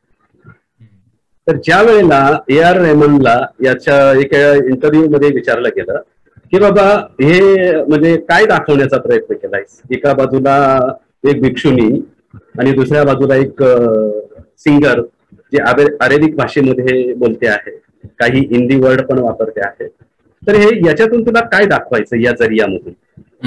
तर त्याने सांगितलं की मला बुद्धाची पॉवर ही जगाला दाखवायची आहे की बुद्धाच्या मेडिटेशन मध्ये किती पॉवर आहे. आणि तो जरिया घेऊन त्याने ते सॉन्ग केलेलं आहे. अतिशय टेरिफिक सॉन्ग आहे. ते जर ऐकलं आणि बघितलं तर आपल्यालाही कळतं तुमच्या शब्दाची आणि शब्दाची प्रत्येक शब्दाची अनुभूती त्या सॉन्ग मध्ये आपल्याला आल्याशिवाय राहत नाही सर. तर आपल्या ग्रुपसाठी मी आता काही थोड्या वेळानं ते गाणं इथे अपलोड करतो तुमच्या परवानगीने. तर ते तुम्ही सगळ्यांनी बघा आणि खरोखरच आपला धम्म जो किती महान आहे, किती श्रेष्ठ आहे हे आपल्या आचार्यांजींनी आपल्याला कृतीने पटवून दिलेलं आहे. तर ही कृती अशीच चिरकाल आपल्या अंगी बाणत राहो. पुन्हा अशी मंगलकामना देतो आणि या ठिकाणी थांबतो. साधू साधू सगळ्यांना मंगल. ठीक आहे ना. Okay sir. ठीक आहे. तर जर कोणाला काही शंका नसेल किंवा मनोगत व्यक्त नसेल करायचं तर आपलं सर्वांचं मनोगत आमच्यापर्यंत पोहोचलेलंच आहे. तर आपण या ठिकाणी थांबूया कारण बराच वेळ या ठिकाणी झालेला आहे. तर सर्वांप्रती मंगलकामना व्यक्त करूया आणि आपण जे काही हा क्लास करून एवढे दिवसपर्यंत भगवंताचं पवित्र असं सूत्र, पवित्र असे मेडिटेशन टेक्निक आत्मसात करून किंवा त्याची माहिती करून जे काही पुण्य संपादन केलेलं आहे तर त्या पुण्याचं आपण अनुमोदन करूया. कारण भगवान तथागताने सांगितलेलं आहे की पुण्य संपादन करणं ही महान गोष्ट आहे आणि पुण्य हे निब्बाणाचं प्रत्यय असतं, निब्बाणाचं एक निमित्त असतं किंवा एक कारण ठरत असते. तर त्याच्यामुळे त्या पुण्याचं अनुमोदन करणं, महत्वाची गोष्ट आहे. तर मी आपल्या सर्वांच्या पुण्याचं अनुमोदन करतो आणि या ठिकाणी आपला हा जो वर्ग आहे तो या ठिकाणी आपण समाप्त करूया. तर येणाऱ्या 4-5 दिवसांमध्ये वगैरे एक दुसऱ्या विषयावर आधारित दुसरा वर्ग आपण सुरू करत आहोत. तर ज्यांची इच्छा असेल ते जॉईन करू शकतात, किंवा अन्य जे तुमचे आप्तमित्र, नातेवाईक, रिश्तेदार असतात त्यांना पण तुम्ही मेसेज शेअर करत जा आणि त्यांना सुद्धा धम्माचं महत्व समजण्यासाठी त्यांनी जर क्लास अटेंड केला त्यांना ते लक्षात येईल. आपण सांगल्याने 1-2 दिवसामध्ये किंवा थोड्या 4-5 वाक्यांमुळे तर समजत नाही, पण एखादा क्लास अटेंड केला तर त्यांच्याही ते लक्षात येते का हे किती जीवनावश्यक वस्तू आहेत या, आणि आपल्याला याचा किती लाभ होतो जीवनामध्ये हे लक्षात येतं. त्यासाठी आपले क्लासेस अटेंड करणं ही चांगली गोष्ट आहे. तर आपण सर्वांप्रती पुण्यानुमोदन करूया आणि मंगलकामना करूया. एतावताच तुम्मे हि संपदं पुण्य संपदं सब्बे देवा अनुमोदन्तु सब्ब संपत्ति सिद्धिया दानं ददन्तु सद्धाय शीलं रक्षन्तु सर्वदा भावनाभिरता हुन्तु गच्छन्तु देवतागता सब्बे बुद्धा बलपत्ता पच्चेकानं च यं बलं अरहन्तानं च तेजेन रक्षं बन्धामि सक्कसो आकाशट्टा च भूमट्टा देवानागा महिद्दिका पुय्यन्तं अनुमोदित्वा चिरं रक्षन्तु शासनं आकाशट्टा च भूमट्टा देवानागा महिद्दिका पुय्यन्तं अनुमोदित्वा चिरं रक्षन्तु देशनं आकाशट्टा च भूमट्टा देवानागा महिद्दिका पुय्यन्तं अनुमोदित्वा चिरं रक्षन्तु तं परन्ति सबीतियो विभज्जन्तु सब्बरोगो विनश्यतु माते भवत्वन्तरायो सुखी दीर्घायुको भव अभिवादनशीलस्स नित्यं वर्धापचायनो चत्तारो धम्मा वर्धन्ति आयुवन्नो सुखं बलं भवतु सब्बमङ्गलं रक्षन्तु सब्बदेवता सब्बबुद्धानुभावेन सदा सुखी भवन्तु ते भवतु सब्बमङ्गलं रक्षन्तु सब्बदेवता सब्बधम्मानुभावेन सदा सुखी भवन्तु ते भवतु सब्बमङ्गलं रक्षन्तु सब्बदेवता सब्बसङ्घानुभावेन सदा सुखी भवन्तु ते. साधु साधु साधु. सर्वांना मंगलकामना. साधु साधु साधु. सर्वांनाच मंगलकामना आहेत आणि येणाऱ्या धम्माच्या प्रगतीमध्ये आपल्या सर्वांना लाभ प्राप्त हो, मार्गफलाचं चित्त उत्पन्न हो अशी मी या ठिकाणी मंगलकामना करतो. ठीक आहे. साधु साधु साधु साधु. Thank you sir. बनते जी, भिक्षू जी.